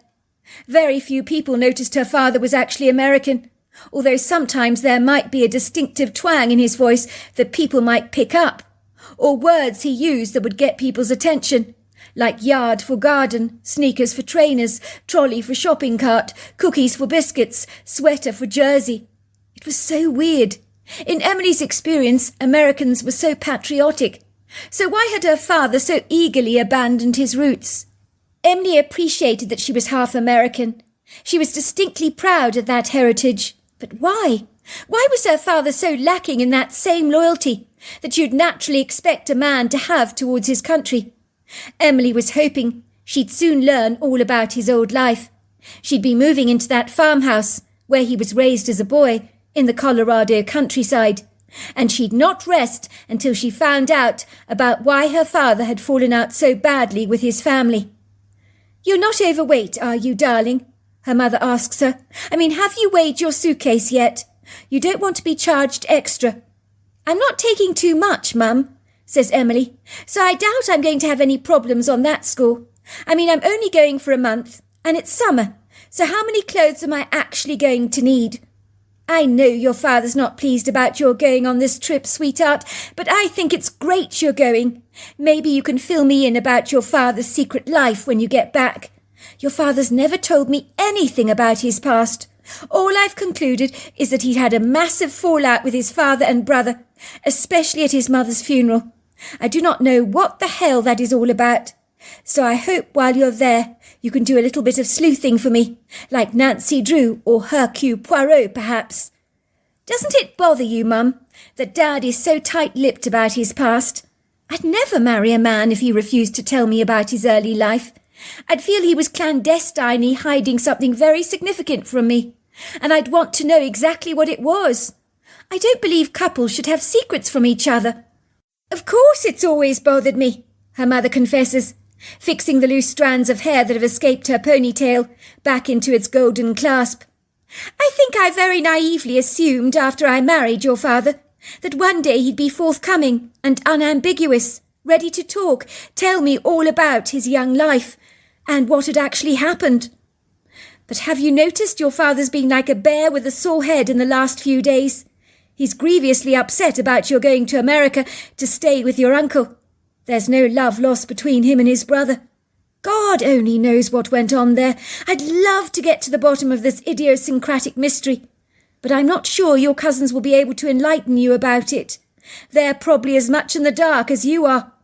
It might be best to have words with your uncle about it, when you have a quiet moment with him, when you become better acquainted with him. She pauses for a moment. That is, of course, if he seems willing to talk. I've never met the man, but I mean he has extended an olive branch towards you by inviting you over to America, so that's a promising start, is it not?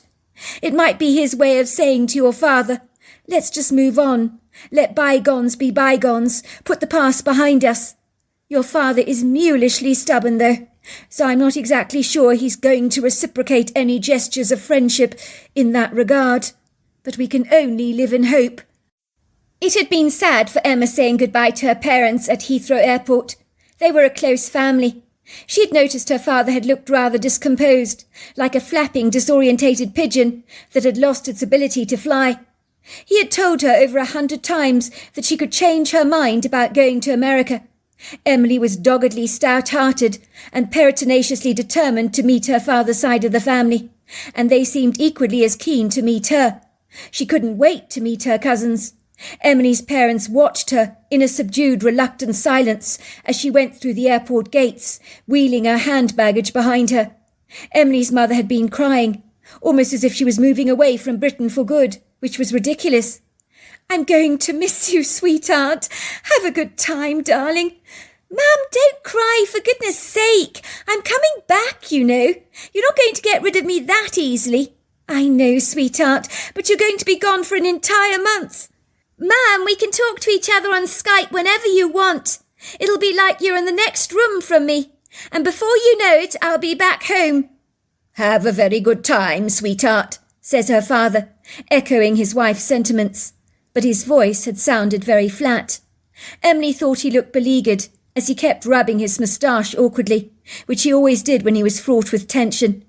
It couldn't be helped, she had thought stubbornly. I have a right to meet my cousins. Her parents had soon given her a huge hug, and her father's hug had lingered for longer, almost as if he was unwilling to let her go. It was almost certainly true. He didn't want his daughter to visit his hometown, or where he'd grown up as a boy. I better go now. Love you lots and lots, she said. Have a good trip, her parents called out after her. She waved to them enthusiastically, hurrying towards passport control, where she'd keep herself busy, looking at the duty-free shopping to pass the time. The flight had been far from pleasant. Emily found herself sitting in between one very hefty woman, with an expansive waistline, who was so huge that her voluptuous proportions had taken up most of her seat. Emily felt sorry for her, as her reticent but bashful brown eyes looked apologetic. On the other seat was a man with such big, long legs that he looked like a daddy-long-legged spider. Emily was uncomfortably tightly squeezed between the both of them, like a thin Frankfurter sausage stuck between a very sizable fluffy bun. It would be a tight squeeze for most of the trip, and every time she had needed to go to the ladies, the man with the long legs had to perform some athletic manoeuvres to bounce out of his seat. So to avoid the obvious interruptions, she had tried to cut back on drinking too much, to cut down any unnecessary bathroom trips. Finally, in the middle of the flight, good fortune had smiled down upon Emily most favourably, as an air hostess, on seeing what an uncomfortable position she was in, found her an aisle seat somewhere further down the plane, and both the overweight woman and the leggy man seemed to sigh with relief when the thin Frankfurter, stuck between the two of them, had finally been extracted. I could see you were uncomfortable there. I think tall and overweight people should possibly book 2 seats. It would make them feel a lot more comfortable, says the air hostess, giving her a warm smile. Those seats are too cramped at the best of times, and they don't make allowances for body shapes, I'm afraid. Thank you so much, says Emily. I really appreciate your kindness. Not at all, says the air hostess. It's my job to make everybody as comfortable as I can. Emily had finally managed to get some much-needed sleep on a much more agreeable seat, where she sat next to someone of a relatively normal size. She'd never been more grateful about that. The flight to Denver from Heathrow Airport was under 10 hours, and the plane made excellent timing. She noticed the man who'd been sitting opposite her on the flight, who'd been twitching nervously the whole way, had been hauled over for an interview by the customs officers on arrival, and was wearing a decidedly bashful expression on his face. Emily noted during the trip the man had looked decidedly shifty. She had refused to allow herself to entertain the idea that he might be intending to hold up the plane. She wondered if he was smuggling something into the country. When she exited baggage control, she manoeuvred her suitcase towards a man with a placard with her name on it. He looked every inch the Colorado cowboy, but far too young to be her uncle, and too old to be one of her cousins. Howdy. You're Emily Carmichael, Theo Carmichael's niece, am I right? She nodded to the man. He had a charming American drawl, was wearing a black cowboy hat, Levi jeans, a nifty leather belt with a huge bronze buckle, and a blue and black plaid shirt that was rolled up at the sleeves. Emily would guess he was in his 30s, with a golden complexion that looked like he spent the days outdoors, his skin hungrily lapping up the sun on the back of his horse. Emily knew at once he was the quintessential Colorado cowboy. She had seen enough country and western movies to know the look. Did he work on the ranch with her uncle, she wondered. He gave Emily the hugest smile, with such white teeth that made Emily suddenly very self-conscious of her own, as no one she knew had teeth so white that they'd make the clouds look tarnished. She was aware that the whole of England should be queuing up for American dentistry to acquire that perfect Hollywood smile. Howdy, he said again. Sorry, my name is Russell Crowe. I'm very pleased to meet you. Emily raises a cynical brow. You're not Russell Crowe. For goodness sake, she giggles. Come on, you're winding me up. Is that some kind of weird joke? Because if it is, I'm not actually laughing. I know what Russell Crowe looks like. I've seen him in movies, and you don't look like him at all. Actually, you're much better looking than he is. The cowboy lets out a chuckle. He raises an amused brow, smiling at Emily through his inquiring blue eyes. Well, you are quite the charmer, aren't you? I am Russell Crowe, you must know. Is it so impossible for two people to have exactly the same name?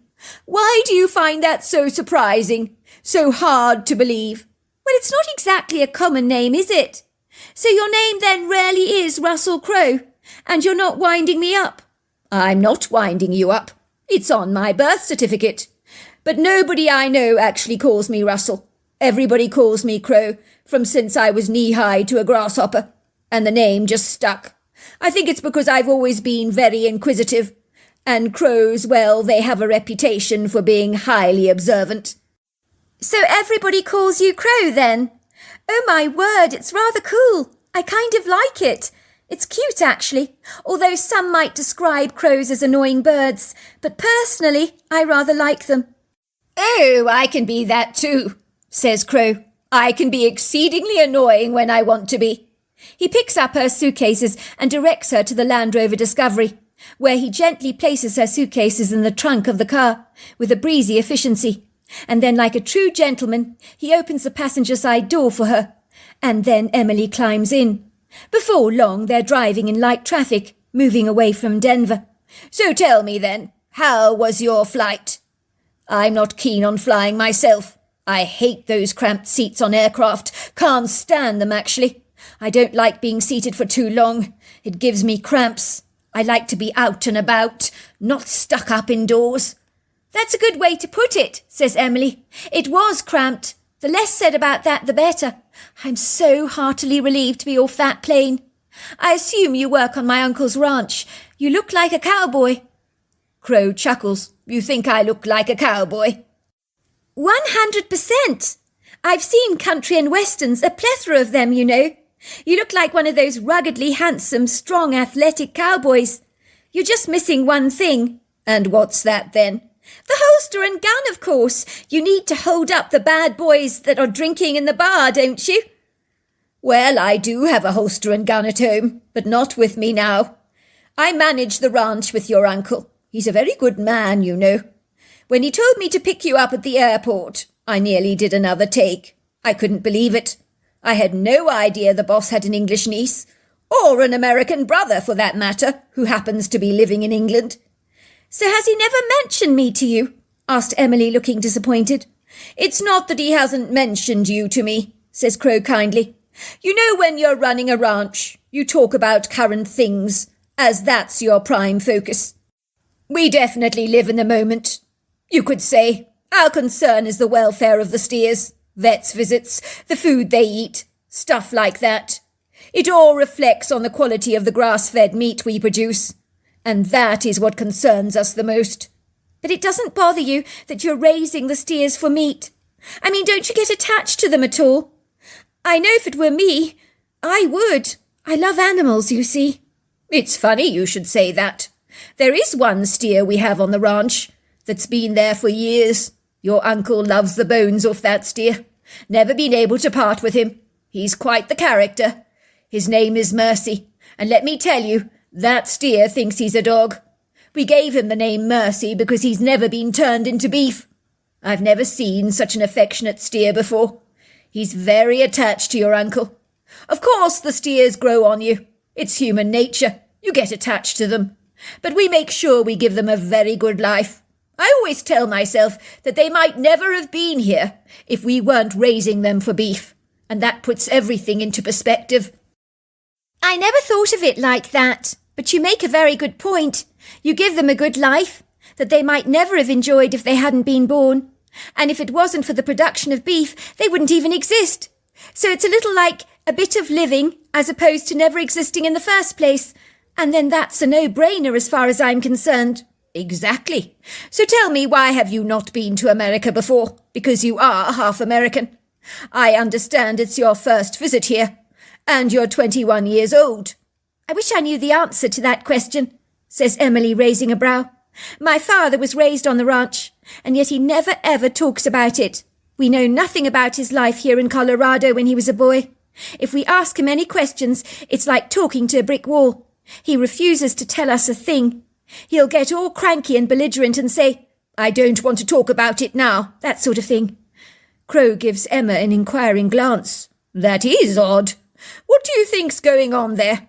Why all the secrecy?" "I have no idea. I think there was a major fallout between my dad and my uncle and his father. My father refuses to talk about it. I think it happened at a funeral, his mother's funeral. I'm hoping I'm going to get some answers from my uncle." Crow chuckles. "You want answers from your uncle, do you? Well, good luck with that, young lady. Your uncle is a cowboy through and through, but I think he communicates with the steers and the horses more than he talks to any of us. That's the way he is. But he's a good man. Heart of gold he has. Would give you the shirt off his own back, but he's never been a good talker at the very best of times.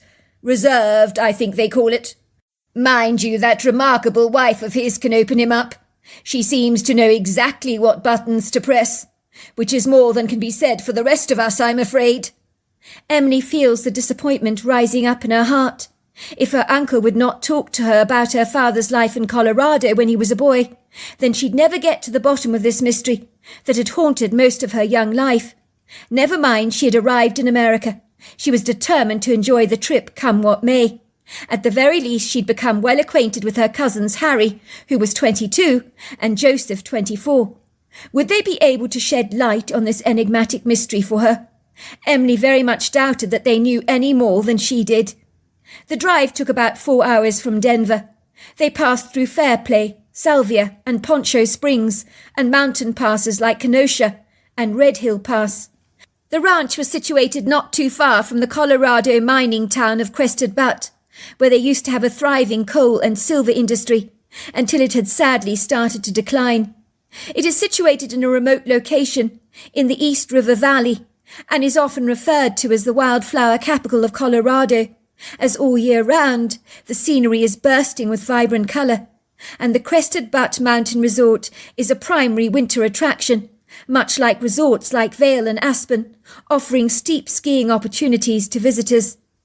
Emily marvelled at the views of the arresting countryside from her passenger side window that quite literally took her breath away.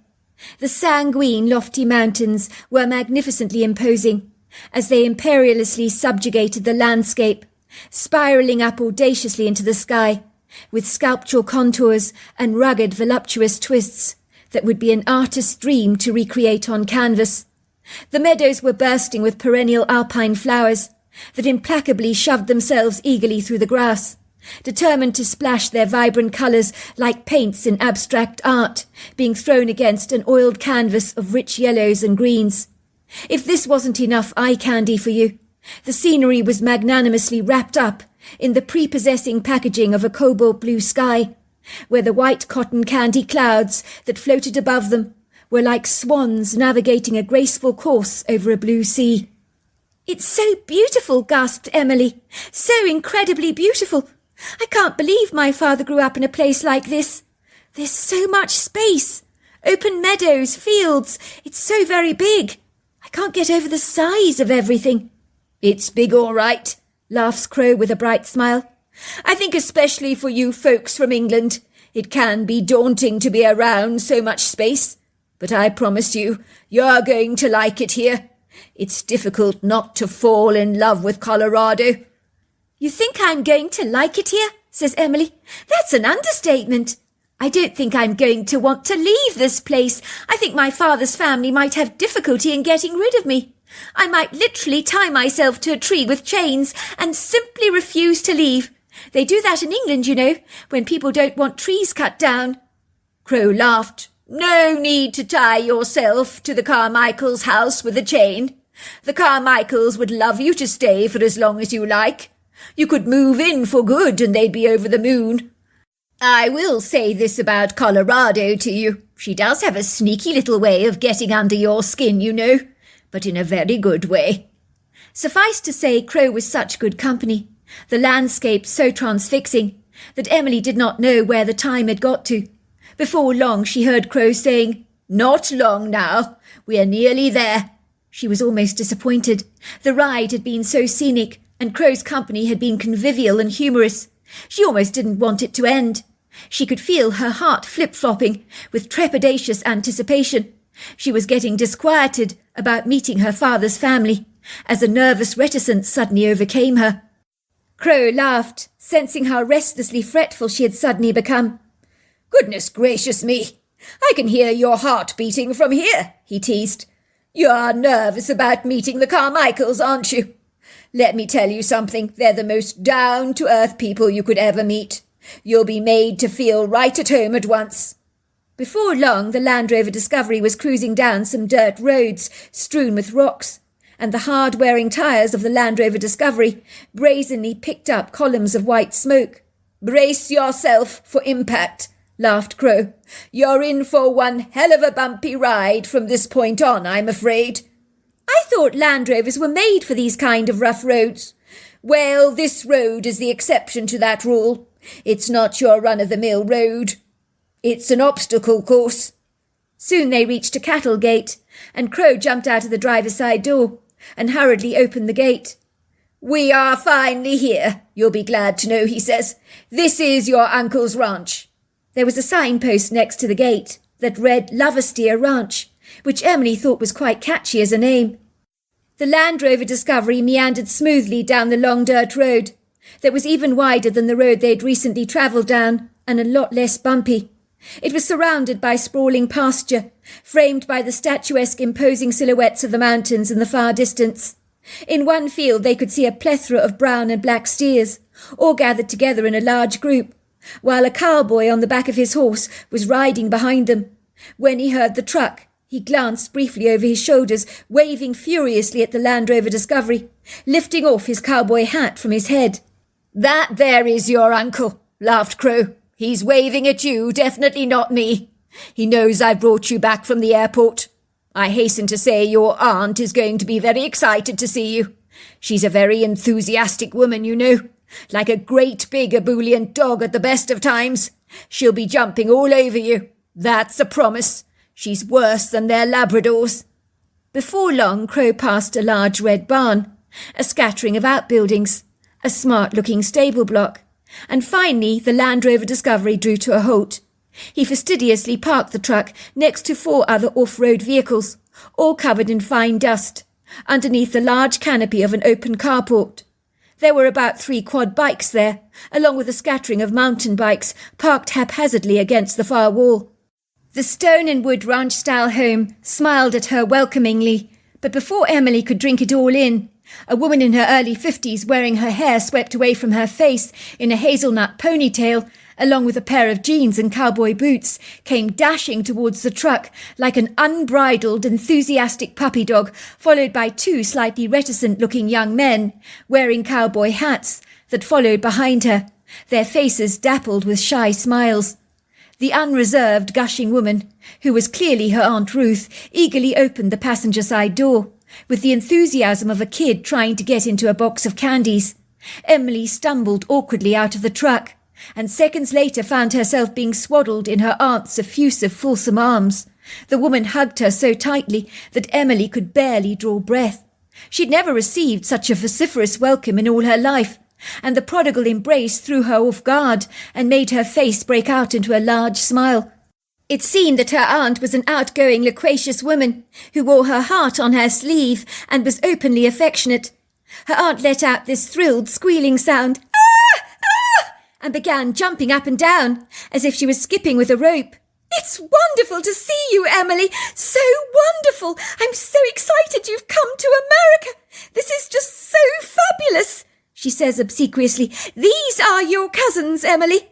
The handsome skyscraper over there, well, he's my oldest son, Joseph.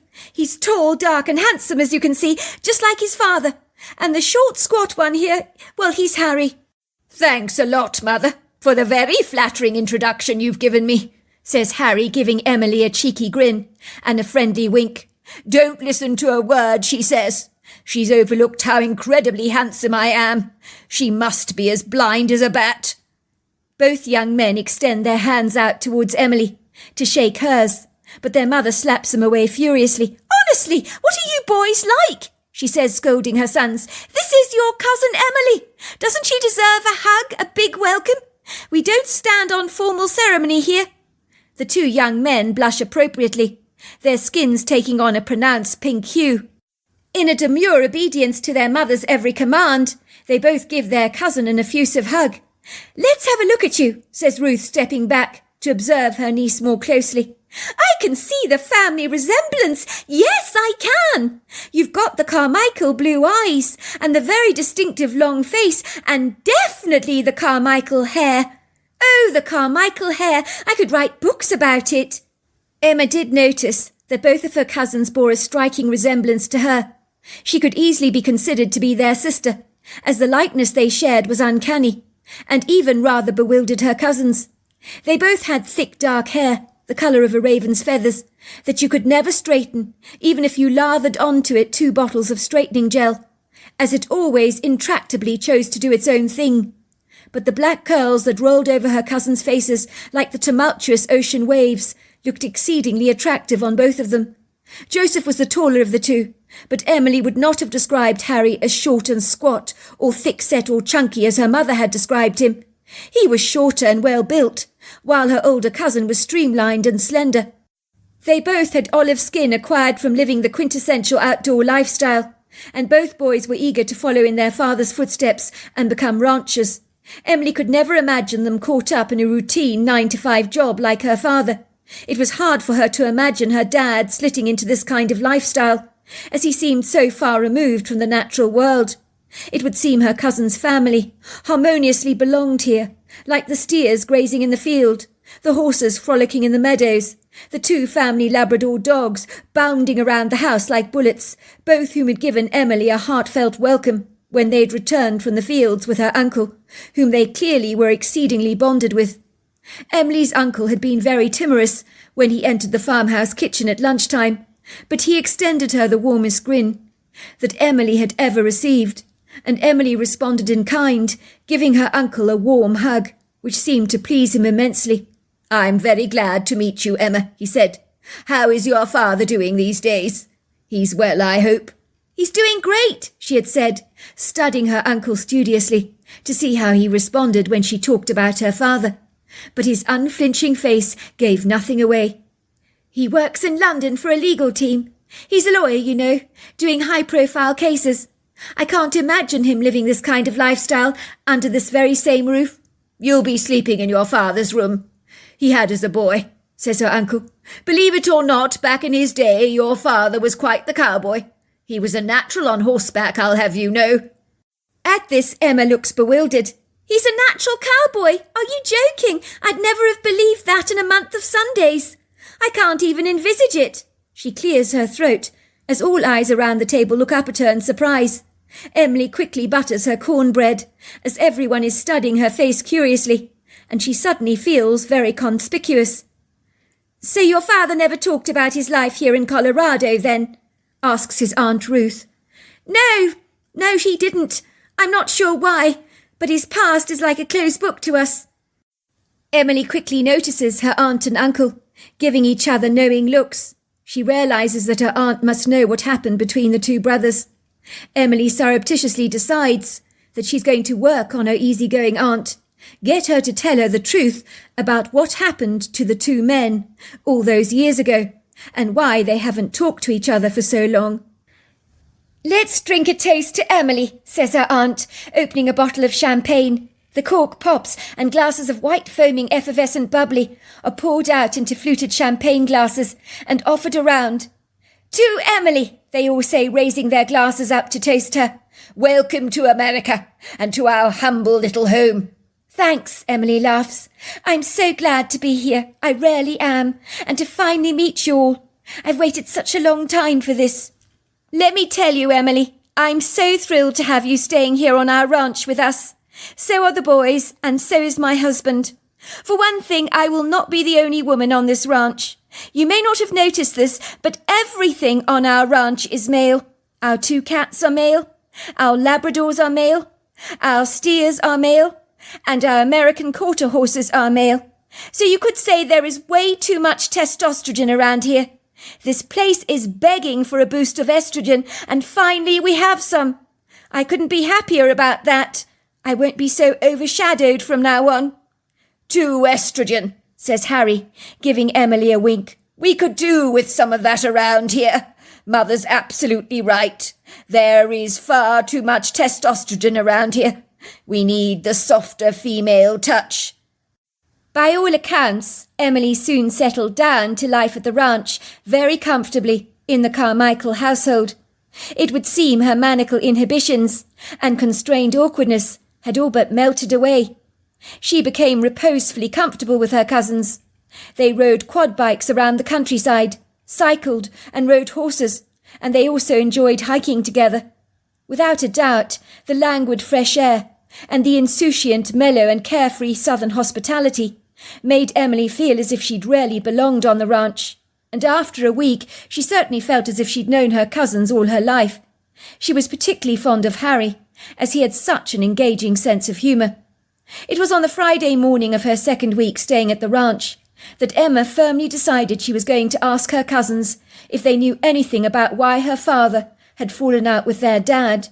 She felt complacent enough with them to now ask them any impertinent questions that only a week before she would have been reticent to even dare broach. It felt like her 2 cousins had become to her like brothers. She delighted in the fact that Harry was affectionately already calling her sis. It would seem Crow was right. He had warned her that her father's brother was very quiet and unassuming. He wasn't wrong about that. When Emma watched Crow and her uncle out there on the fields together, riding their horses behind the steers, she marvelled at what a natural rancher her uncle was, and Crow was also very impressive on horseback.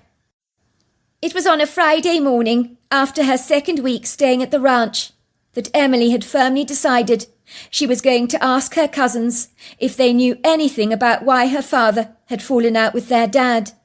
She felt complacent enough with them now to ask them any impertinent questions that only a week prior she would have been reticent to even dare broach.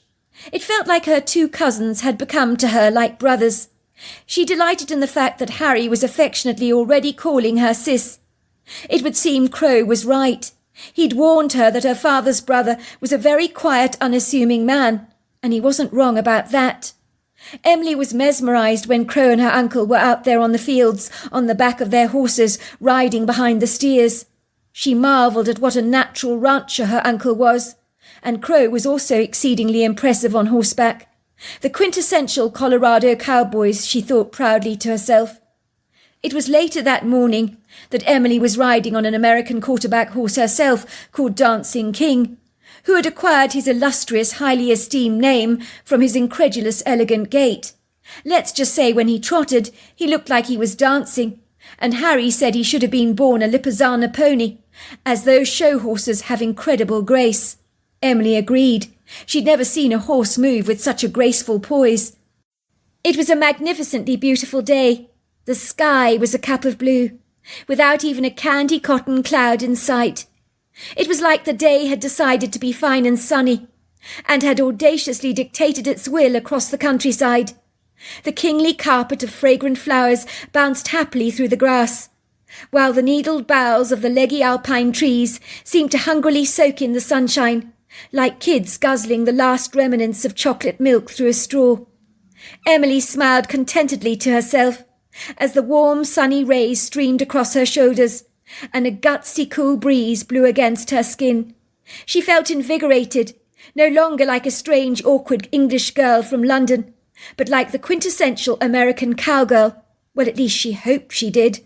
It was only her English accent that gave the game away, but if she kept her mouth tightly shut, that could be easily remedied.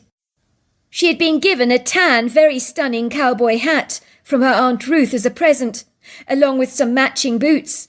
So riding on the back of her black horse, whose coat gleamed with sweat, felt to her almost like a déjà vu event, almost as if in some other lifetime she had belonged out here in the Colorado mountains. Even her cousins had been quick to remark at what a natural she was on horseback. They no longer felt they needed to make special allowances for an ungainly beginner, so galloping over fields had been a given for all three of them, which meant riding at breakneck speed against the wind had been a thrill of note. "You are kidding, are you not, Emily?" Harry had challenged her obsequiously. "Come on, you've ridden a horse before. You're having us on. Don't give me all this stuff and nonsense about never having ridden before. I don't buy that for a minute. You knew immediately what you were doing when you were holding the reins, and the way you are seated on the saddle looks like you've been riding since you were 2 years old. I've never seen a beginner sit so comfortably on a horse before." "I don't care if you don't buy it, Harry. I'm telling you, I've never ridden before. I live in London, for goodness sake. When would I find the opportunity to go riding? With the exception of the holidays, of course, but we never go horseback riding on any of those holidays. And we haven't done it once. So no, I've never been riding before." The three cousins happily rode their horses with an unbridled ebullience, where laughter tumbled in the meadows and flowers smiled at them through the knee-high grass. The horses steadily trotted through a long, open, rugged earthen trail, in between the congregation of towering trees, where a sneaky, inquisitive blue sky would sometimes peek at them through the open canopy. The wood-grove was furnished with a verdant underbrush and a plethora of lacy ferns. The horses finally exited the trees to arrive at a small grass clearing, where a stream of fast-moving water cascaded across the rocks. The white water sprayed their faces with a cooling mist. They dismounted their horses, leaving them to graze, while they sat by the stream, watching the water thundering over the rocks. It was incredibly relaxing and cathartic. Emily got the distinct feeling that something or someone was watching them from the trees, but both her cousins, who were so intent on throwing the rocks into the water, seemed otherwise engaged and preoccupied. They were seeing which one of them could throw their rock with the lowest splash and the neatest plunge. "You're useless," says Harry to his brother. "That rock went down like a machine. I'll show you how it's done," he says, skimming his rock across the water. "See there," he said proudly. "No splash. It went down perfectly." "I admit that was good," says Joseph, "but I bet I can do better than that." Emma felt she'd imagined that they'd been watched. I mean, if they really were being watched, her astute cousins would surely have noticed. They were so connected to the natural world. Emily did observe that the horses who were swishing their tails had stopped eating and were staring at the woodgrove, but they seemed unfazed and very happy, so Emily thought there was nothing to worry about. and turned her attention directly towards her cousins. "Tell me," she says, throwing a rock into the water, "do you know why my father and your dad don't talk? They're brothers. They haven't said a single word to each other in years. Don't you think that is super weird? My father just shuts down every time I ask him questions about his old life here." She pauses for a brief moment. "Let's just say getting anything out of him is like extracting blood from a stone. My mother married him like this, closed up like a barnacle, falsely believing that one day he'd talk, but he never did. I mean, what could be so bad it would tear a family apart? So two brothers don't speak to each other for years. My father didn't want me to come to America. He probably knew I'd start investigating and asking impertinent questions. But I need to know why they fell out. As underneath it all, I know my father is deeply hurting, and I imagine yours is too. We owe it to our family to fix this rift, don't you think?" "Sorry, Emma.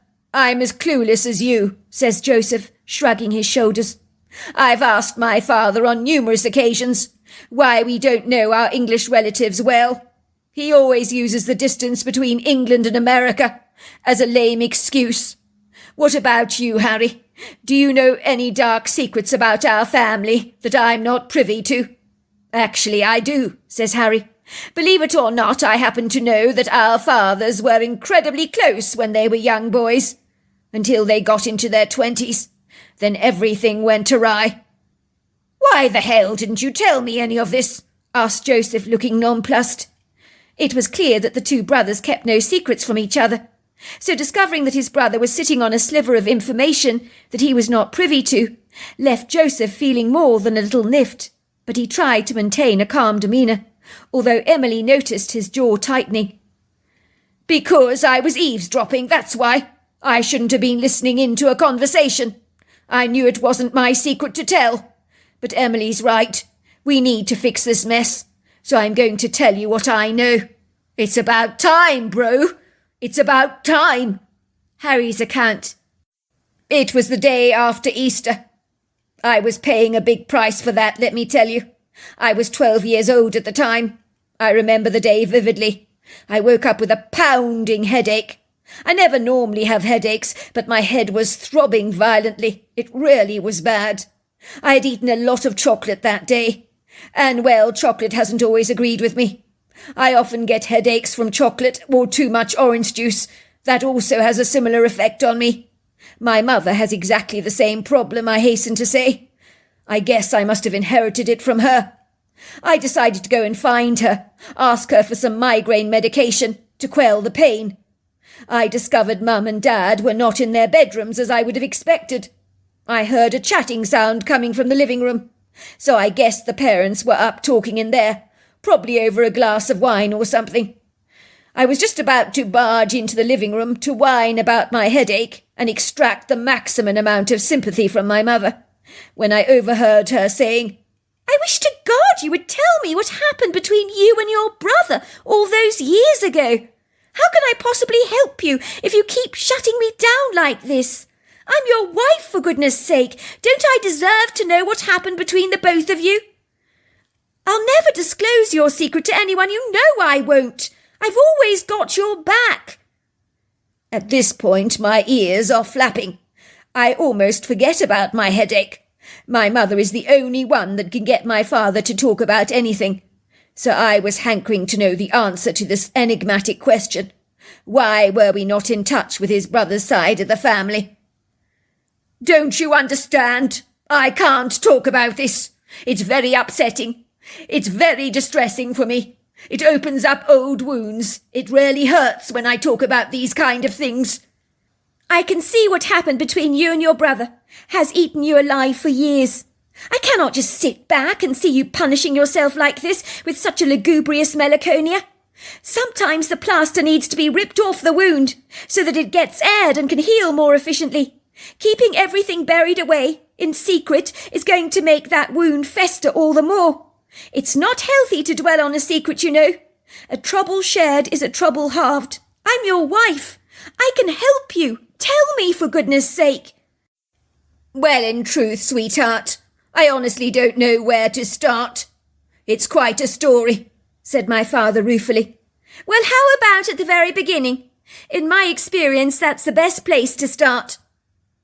As you can imagine, I was about to hear a family secret, so I pinned my ears to the door and listened in. I was so scared my parents would hear me.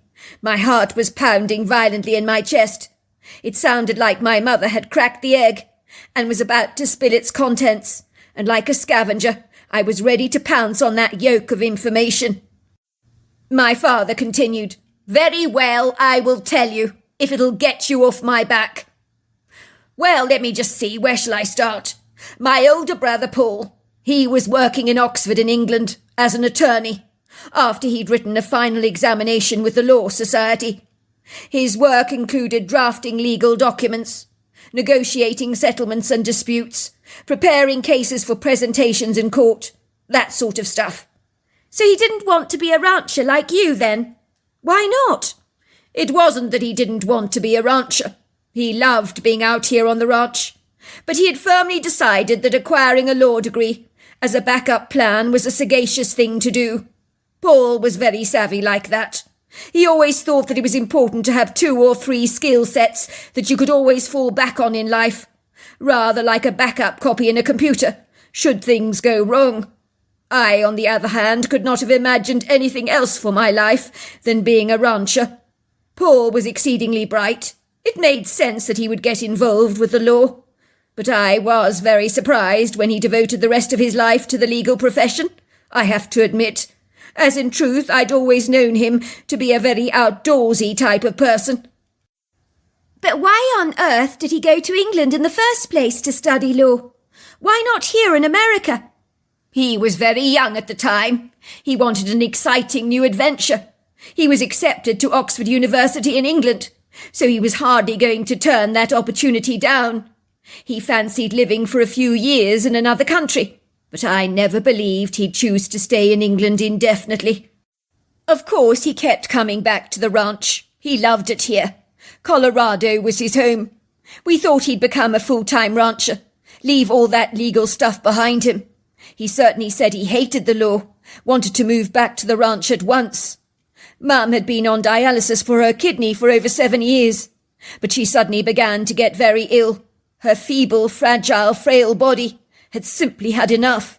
It was shutting down and becoming significantly weaker, so she needed an urgent kidney as soon as possible, so she was put on a kidney transplant list. But no suitable match had been found from any deceased or living donor, so in effect my poor mother was living on borrowed time. We were all checked to see if any one of us was a suitable match. It turned out that Paul was perfect. He was most insistent that he wanted to give our mother a kidney. My mother was very grateful about his generous offer, but we all knew Paul was in effect saving our mother's lives. We felt indebted to him.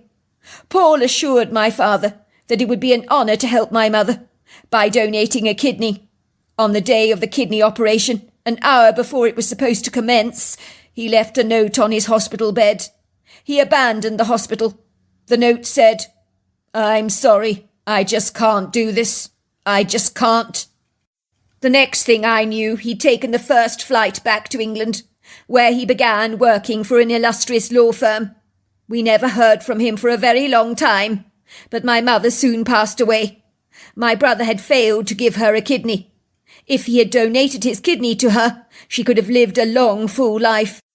My father was livid, furious with my brother. So was I. Our hopes had been dashed. He had retracted his promise to my mother. When he turned up for her funeral, he looked bashful and very distraught about her death.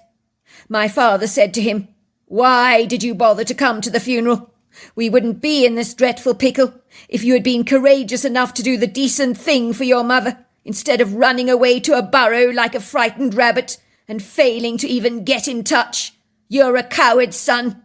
I'm ashamed to call you my son. Your mother's blood is on your hands. You promised to give her a kidney, and in destroying her life by relinquishing your promises, you've destroyed our lives. I never want to see you again." I also gave him hell, I hasten to say. I wish it had been me with the kidney, because I would have not failed this family, I told him. "You're a wuss. Why don't you go back to England and rot in hell? I never want to see you again as long as I live. You're my older brother, but I have more respect for a snail than you.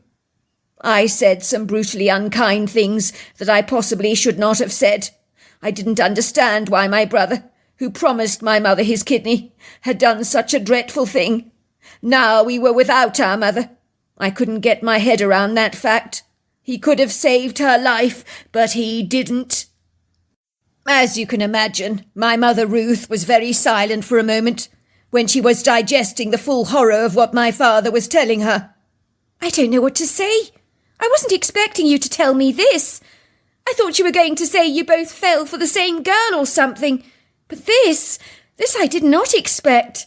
Did your brother ever explain why he ran away from the hospital like that on the day of the transplant?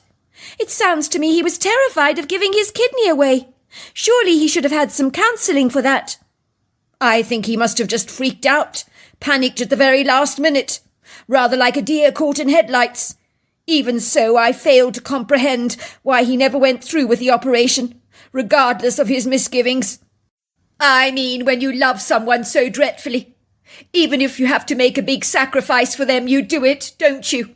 Even if it hurts you. I mean, we would lay our lives down in a heartbeat for our children. So why couldn't he have helped my mother? Of course we would.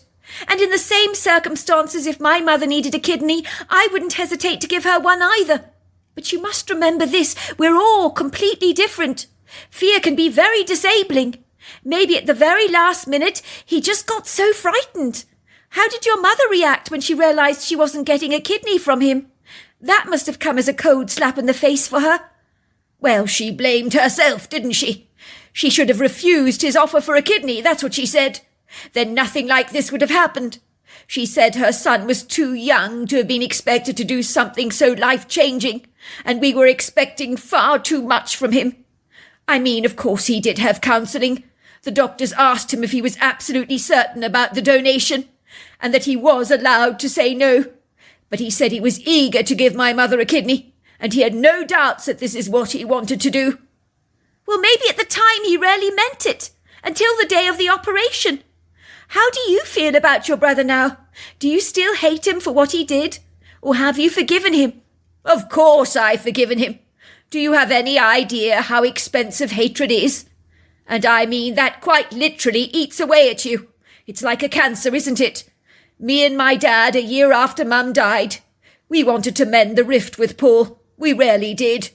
We sent numerous letters to him, apologising, asking if we could put the past behind us, and that we were sorry about putting pressure on him over the kidney. Paul sent all our letters back in a white envelope, unopened. So when Dad died, he begged me to reconcile with him. But I've tried and tried to no avail. I really miss him, you know. He's the only family I've really got left. We were the best of friends. But how do you fix a gaping wound like this? It's impossible. The gap now between us is far too wide. After Harry's stunning, disquieting revelation, both Emily and Joseph stare at him gobsmacked. "Bloody hell," says Emily. "I knew they'd fallen out. But this I never envisaged. It's so desperately sad. It grieves my heart. No wonder my father never talks about his family. I imagine he feels so ashamed that he let everyone down and caused his mother's death. I mean, all these years he's been carrying around the burden of an insufferable guilt, which is why he got so cocooned in his life as an attorney in London, and cut out the American part of his life like a sewing pattern, which he promptly discarded. Beyond that, he has to live with the guilt of having not saved his mother's life. It's a huge burden to carry." "It's tough," agreed Joseph, "but I promise you this, Emily. If you needed my kidney, I wouldn't hesitate to donate it to you. It wouldn't be a problem for me." "So you think my dad's a coward? Go on, say it then." "No, I'm not saying that. Think about it. It's a hell of a sacrifice giving a part of yourself to someone. I mean, maybe your dad had an all-consuming fear. It swallowed him whole. I think I can understand that."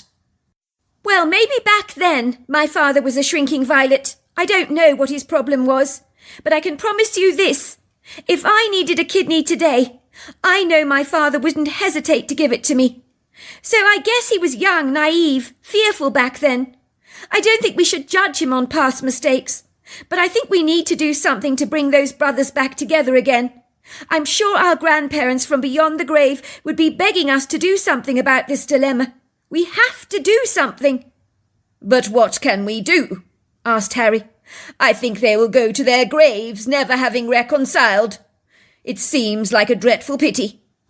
"Leave it to me," says Emily. "I'm going to fix this problem. If it's over my dead body, see if I don't. Look at the both of you. You're so cynical, so doubting, so scathing. Goodness gracious, have a little faith in me, won't you? I'm good at brainstorming. I'll come up with a magnificent idea. See if I don't." "Well, good luck with that, Emily. You're going to need it," says Harry, giving her a big affectionate hug. "I'm not sure how we could possibly bring those two together, but if anyone can do it, it's you. Now let's get back to the house, shall we?" That evening when Emily went back to bed, she tossed and turned in her bedsheets. All she could think about was her father, and how fearful he must have been about donating a kidney. He had been so terrified he'd actually run away from his hospital bed, flying directly back to England. It seemed like he'd wanted to do the right thing by his mother. But at the end of the day, he just couldn't do it. He must have felt like he'd rarely failed his mother. It would be easy to judge her father, Emily thought, describe him as selfish and mean. But Emily had never encountered a frugal, self-centered side to her father's character before. He was one of the most generous men she knew.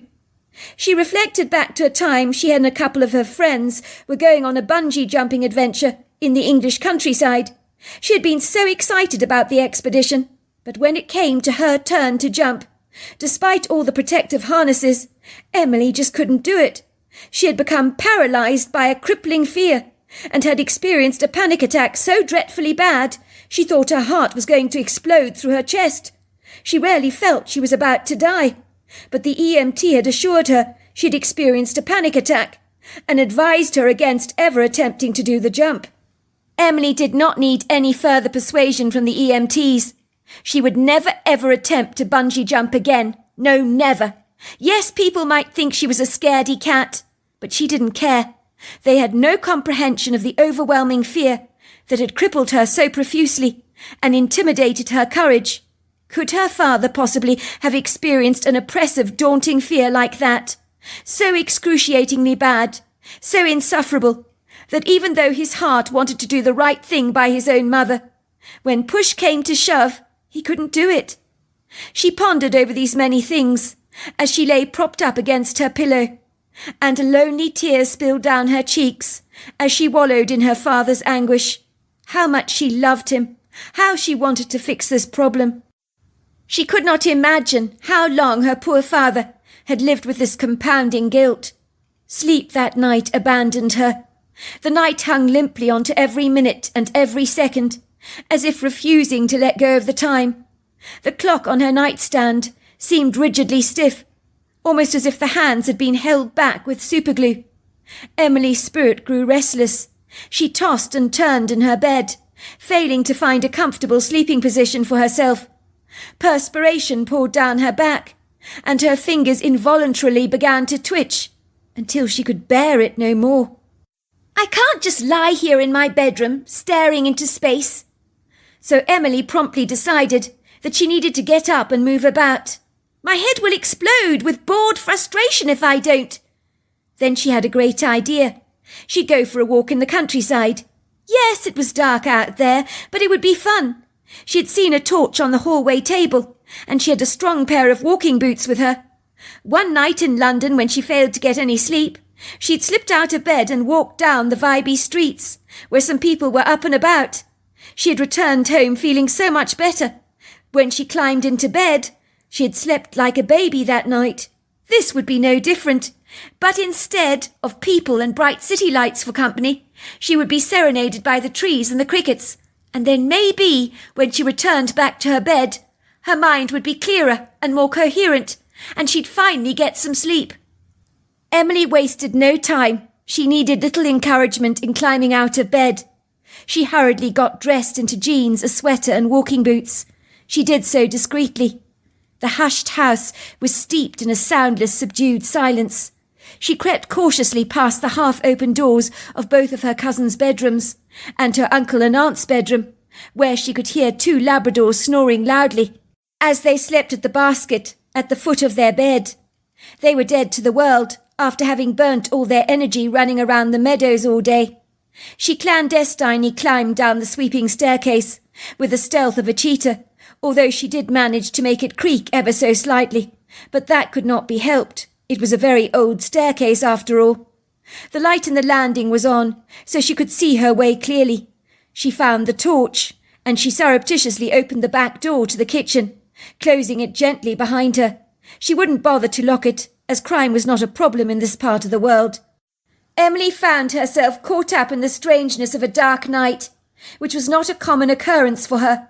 It caused a thrill to wash over her, and her heart to tingle to the charm of its allure. The world around her now was not the world of daylight, an alien place full of weird, evasive enchantments. The dim, wide fields laid in silence before her, wrapped in a holy mystery of darkness, while the wind loosened from wild places far away, stealed towards her as it blew over the distant dewy starlit mountains, whistling through the trees and the fragrant alpine meadows, greeting her like an old friend, to caress her face gently with its fresh kisses. She permits the light of the torch to navigate the path ahead of her, and the moonlight pledges to help her in this regard, by showering her path with its silvery infusions.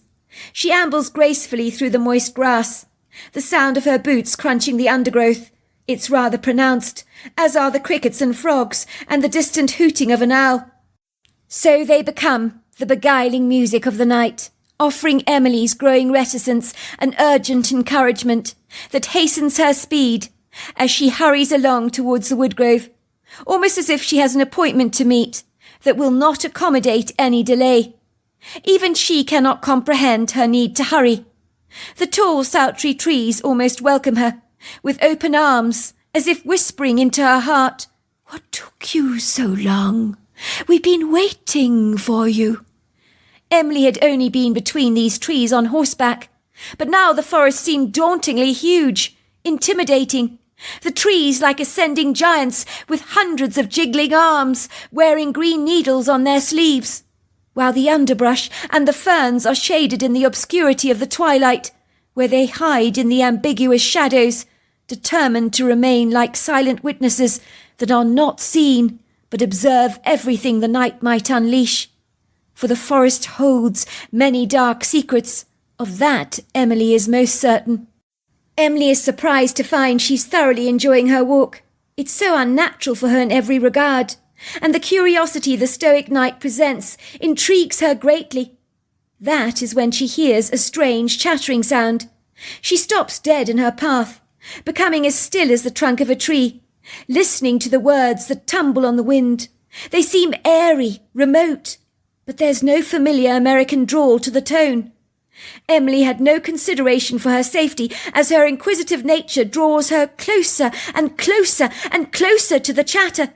She knew if Crow were here, with her now, he too would exercise no reluctance, for both of them are people driven by their curiosity, at the expense of all else. She surreptitiously switches off her torch, relying only on the gentle trajectory of moonlight that peppers the forest in an ethereal illumination. Then she sees them, the silhouettes of 2 human beings. But no, this cannot be. She is perturbed, for the taller one is easily 8 foot tall, the smaller one about 5 foot. The gait is so human. They look to be wearing shaggy coats, or as Emily would put it, rug-like onesies, which for a warm summer's night is nonsensical, terribly impractical. Who could be cold on a night like this, when only the breeze is cool, but the night itself is very warm? The taller being is speaking in a peculiar language that has its origins in ancient dialects that have long since grown extinct. The soft tone of her voice is obviously female. It's direct, charged with a reprimanding condemnation, as if she's giving the smaller being a reproachful scolding of note. Emily moves closer. She knows she's an imposter, most likely an unwelcome, uninvited intruder. But her prudent vigilance and savvy common sense have been blown far, far away, with the winds, over the foothills and above the mountains. She ambles closer. She realizes that the beings are not wearing coats after all, but are covered in long flowing hair attached to their bodies. The large female being is demanding for the smaller one to open up its hands, as it's kept its fingers tightly clenched together, as if it's hiding something. Emily realizes that the 5-foot creature doesn't want to show the female what it's hiding. She guesses it must be the female creature's son. With a wary reluctance, it finally opens its hands, very, very slowly, and the large 8-foot hairy lady examines the prize. It's a long piece of green glass. The female grows angry. She's pointing indignantly at the glass, possibly broken off from a bottle somewhere. She's explaining how dangerous it is. She scrapes a bit of the glass over the back of her hand to demonstrate this point, and the hairy boy is alarmed when the female's hand begins to bleed. The small creature begins to apologize when he realizes that what he's playing with was a treacherous implement of some kind. He hangs his head in shame, looking exceedingly bashful. It is in that moment that the female hairy lady begins to realize that they are not alone. She looks rather startled, as if she's been caught naked in the shower, and has suddenly become very self-conscious. Both heads swivel around to stare at Emily in astonishment, as if she was the last person they were expecting to see. Their mouths almost drop open in surprise, and Emily becomes conscious of her impertinence. "I'm so sorry. I didn't mean to intrude," she says suddenly, aware of how enormous these human beings are compared to her, and conscious of her own vulnerability. They're so enormous. Should she be afraid? The female says something to her son, and obediently he rushes into the woods and is gone. Emily watches the female digging up the soil and burying the offending piece of glass beneath the ground so that it's safely out of her son's reach. Emily, instead of walking away, remains rooted to the spot, her fascination all-consuming.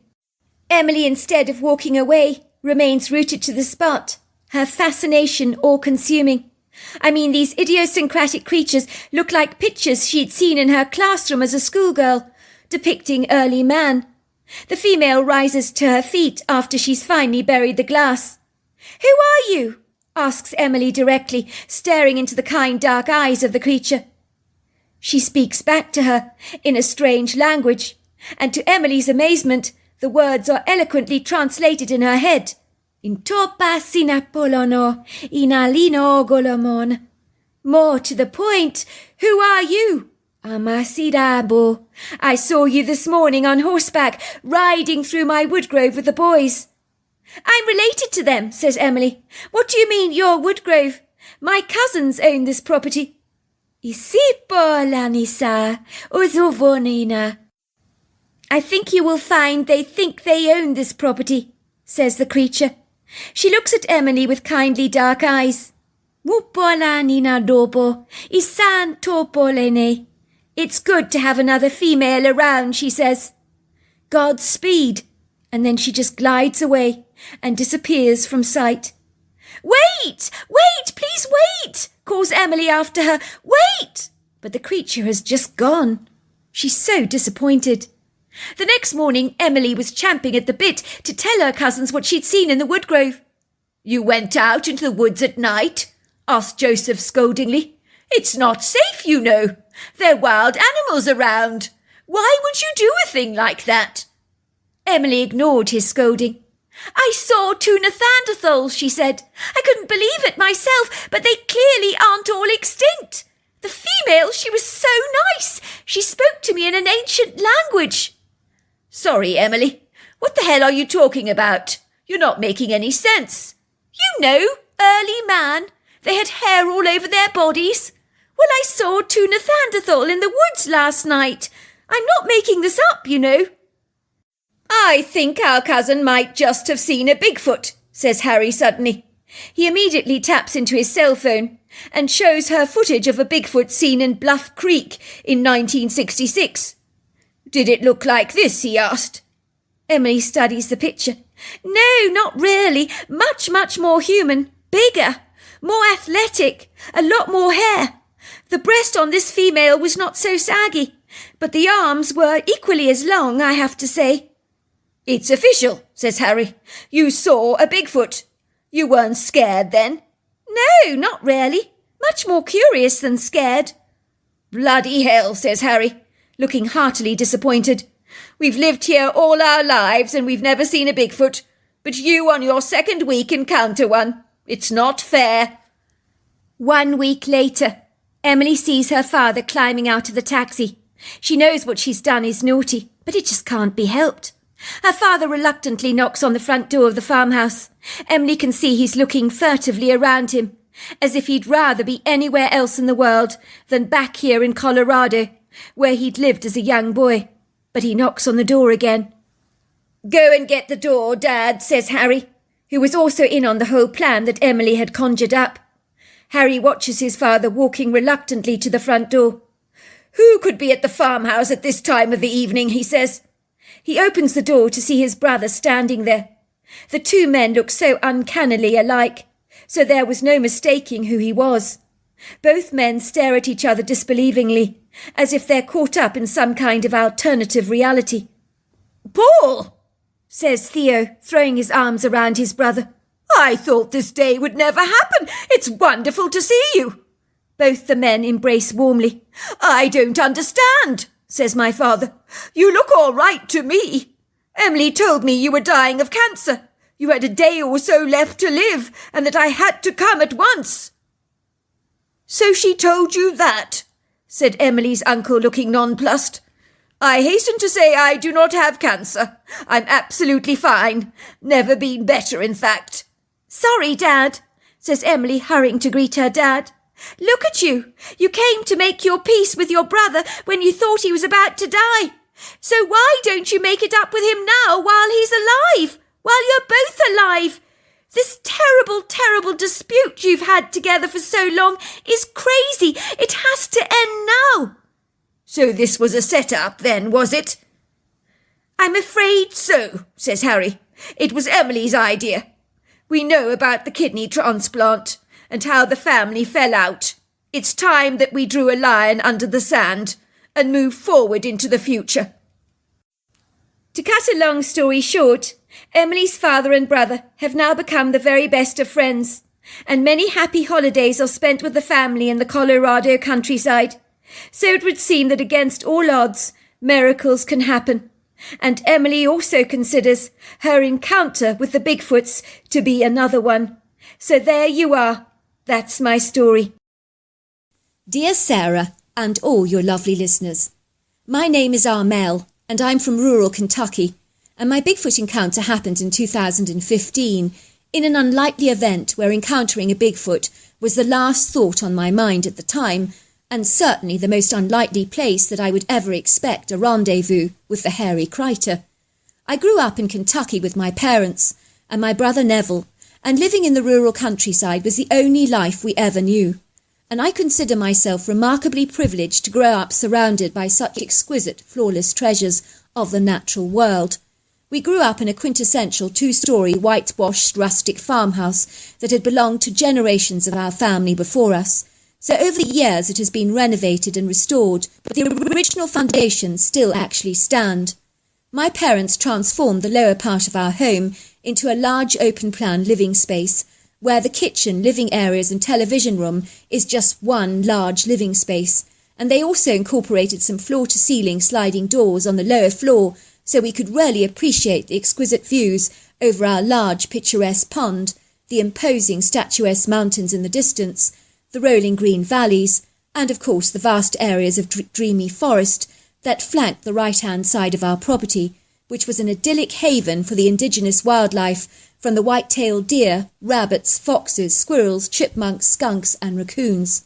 Growing up, there were all kinds of television documentaries all about Bigfoot at the time, and I was certain that the ambiguous, mysterious creature did actually exist, because on our farm there was very clear signs of Bigfoot activity. But I was always heartily disappointed, because we never got to observe or see the hairy critter for ourselves.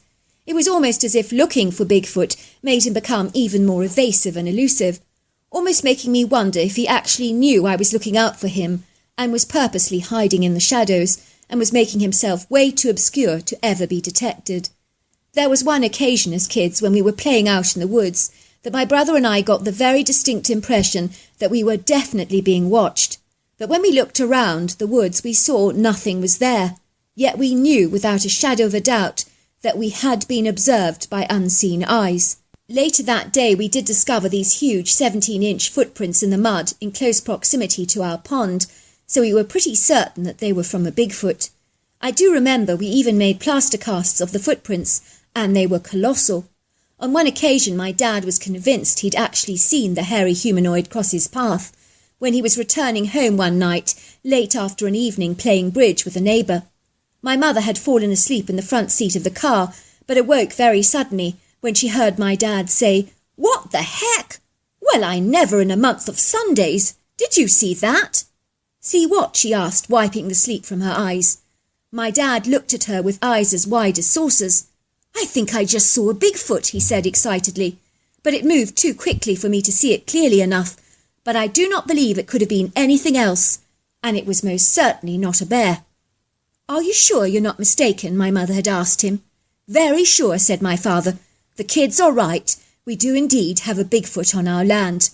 Growing up, my parents were very close and very much in love, and were pretty much inseparable.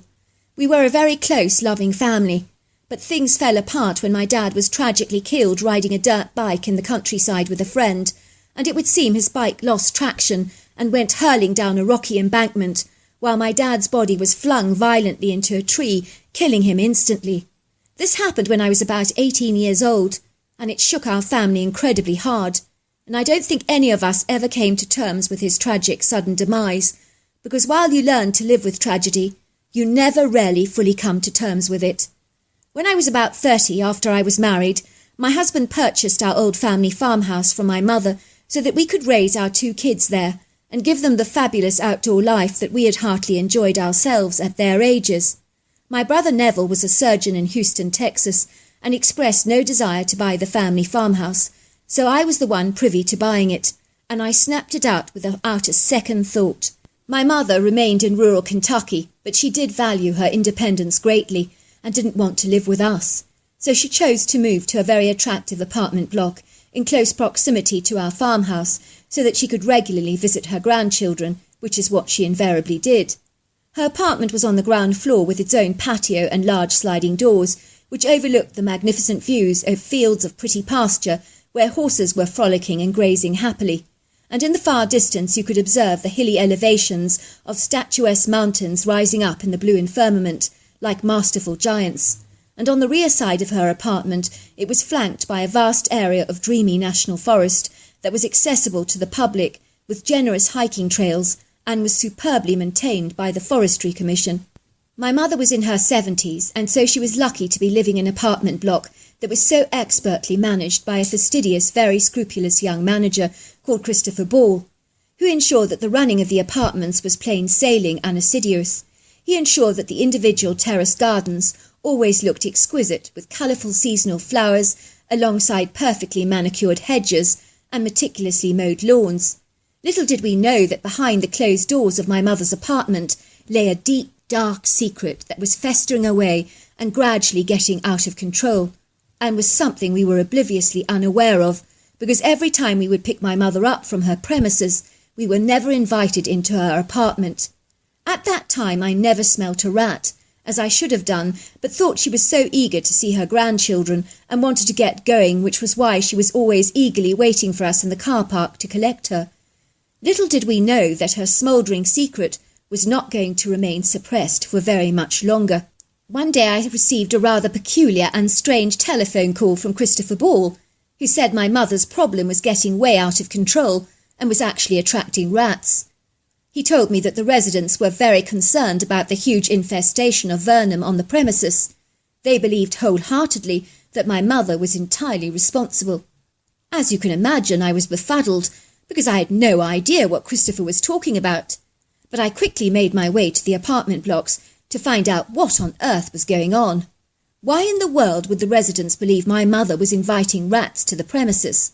Nothing made any sense at all. I was grateful that it was a Tuesday morning, as that was the time when the local bus would take all the elderly residents, which included my mother, of course, to the local town for a spot of shopping, so I could have a discussion with Christopher Ball about my mother's so-called problem. "I need to show you something," he told me. "Follow me." Christopher opened the door to my mother's apartment, and I nearly had a double heart attack on the spot.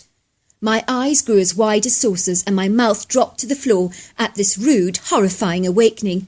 It was like a bolt out of the blue, seeing my mother's apartment transformed into a deplorable dump.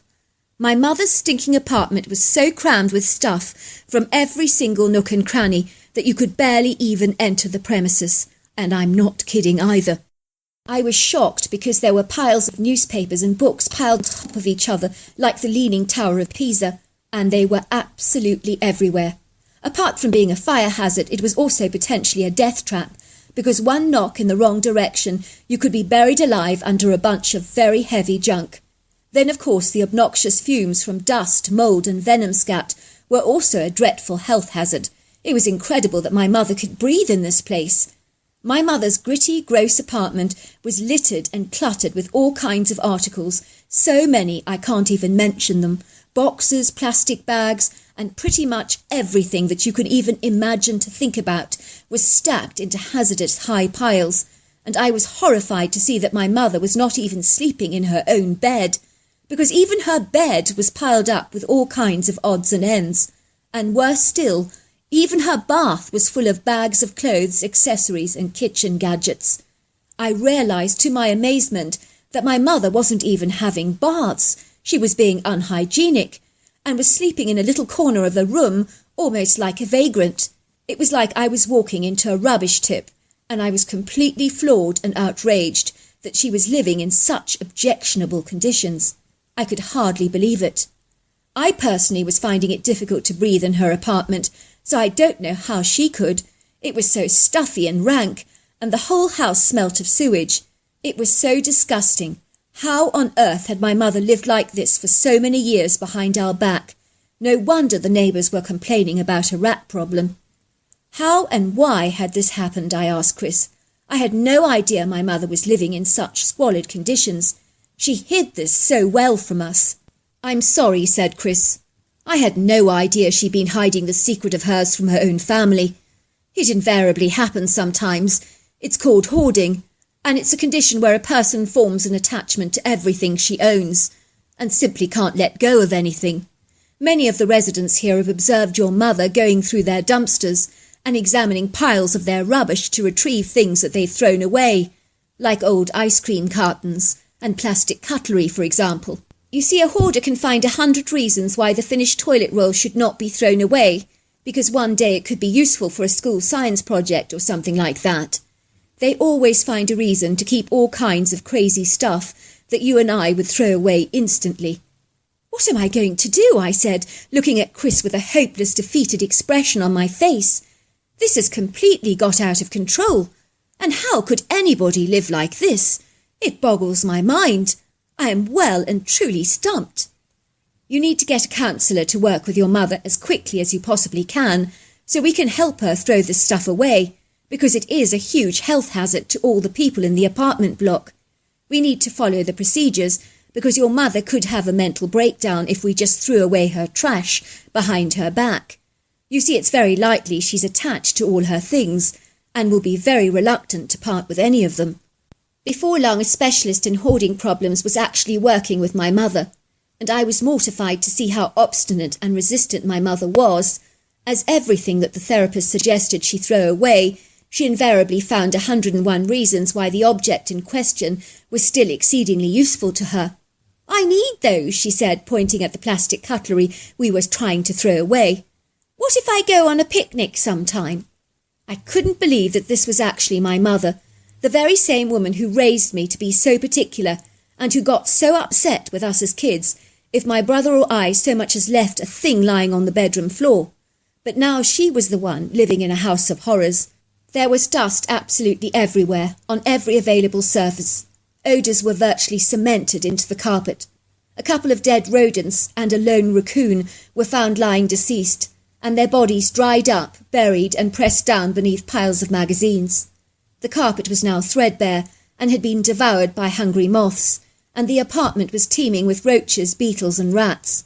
It would seem that there was a vast range of spider species making the most of this Aladdin's cave of delicious insects that were like a constant supply of fast food for them. They had layered down their silken webs in every available corner, and one web was so huge it was easily over a foot wide, and its resident was the fattest and largest spider that I've ever seen. One day we thought we had a breakthrough with my mother, when she suddenly agreed to throw out a lot of her stuff, and everything was hastily being sorted into piles. Now that she'd actually given us the green light to throw out as much stuff as we could, we worked quickly in case she changed her mind. There was one pile labelled stuff to keep, another stuff to throw out, and another was stuff to give to charity. We began to throw away large boxes of superfluous stuff that she would never ever need. I watched in horror as I saw my mother downcast expression as piles of her crap were being laden into the rubbish truck. How was it possible to be so attached to such squalor, I wondered in horror. What on earth had happened to my mother to make her develop such an attachment to so much of her stuff? Just when I began to falsely believe that things were going incredibly well, as my mother seemed to be putting up very little resistance in letting go of some of her stuff, one of my mother's neighbours surreptitiously called me to one side and told me that she'd seen my mother the previous night stuffing items in a shopping trolley and hiding them out there in the woods, and repeatedly making several journeys. "I saw her. She was creeping out of the house at 9 p.m. last night," she whispered. "She kept going backwards and forwards with piles of her stuff at all hours of the night, and I think she's hiding it all out in the woods for safekeeping so that you don't find it and throw it away."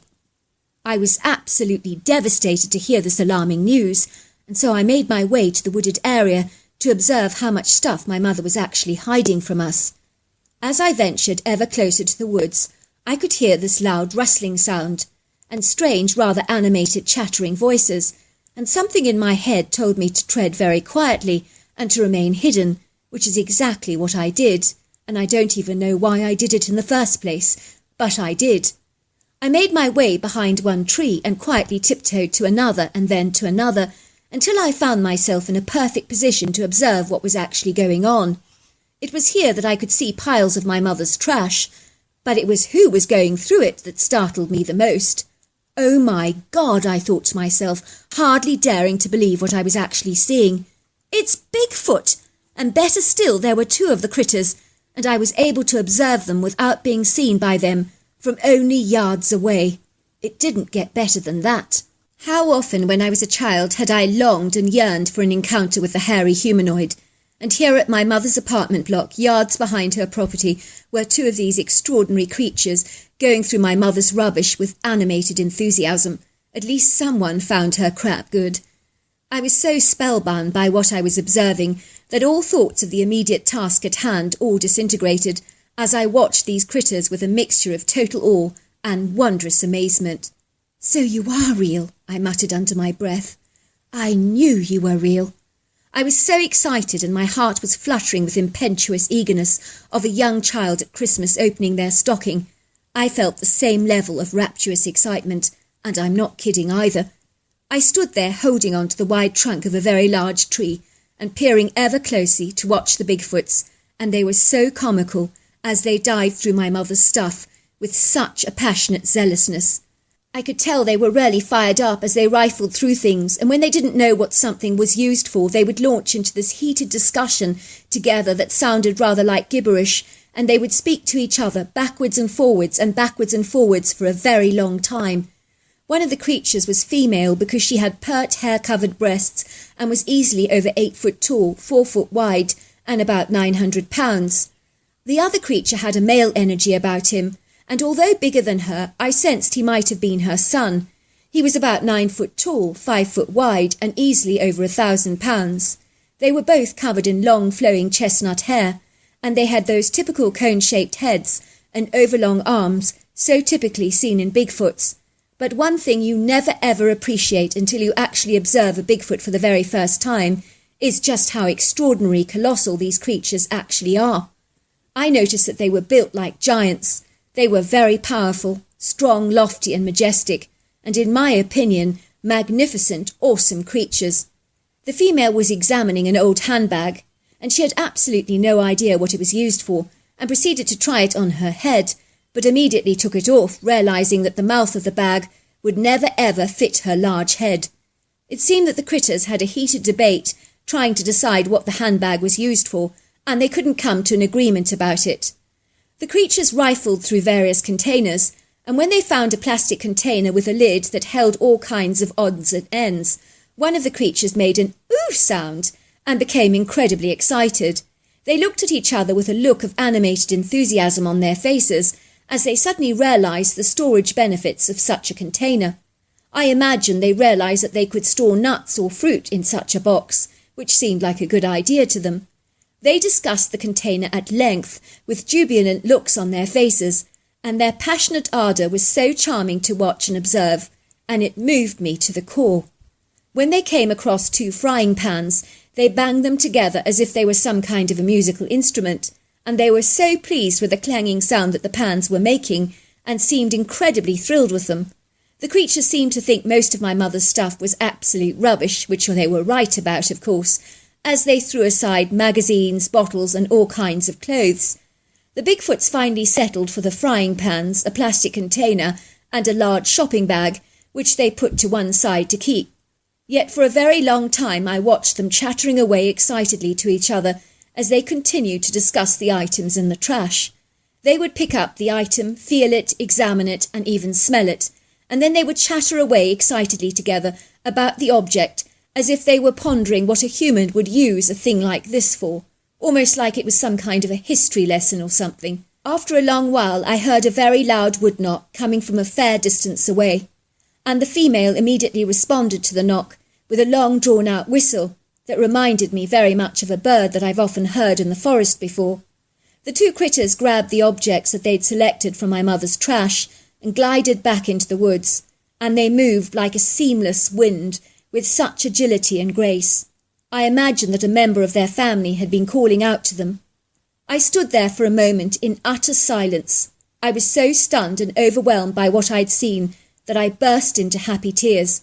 It was the most exciting moment of my entire life. I returned to my mother's apartment with a huge grin on my face, and no one could understand why I was so happy. I told no one what I'd seen, as I felt it was a secret that I just did not want to share.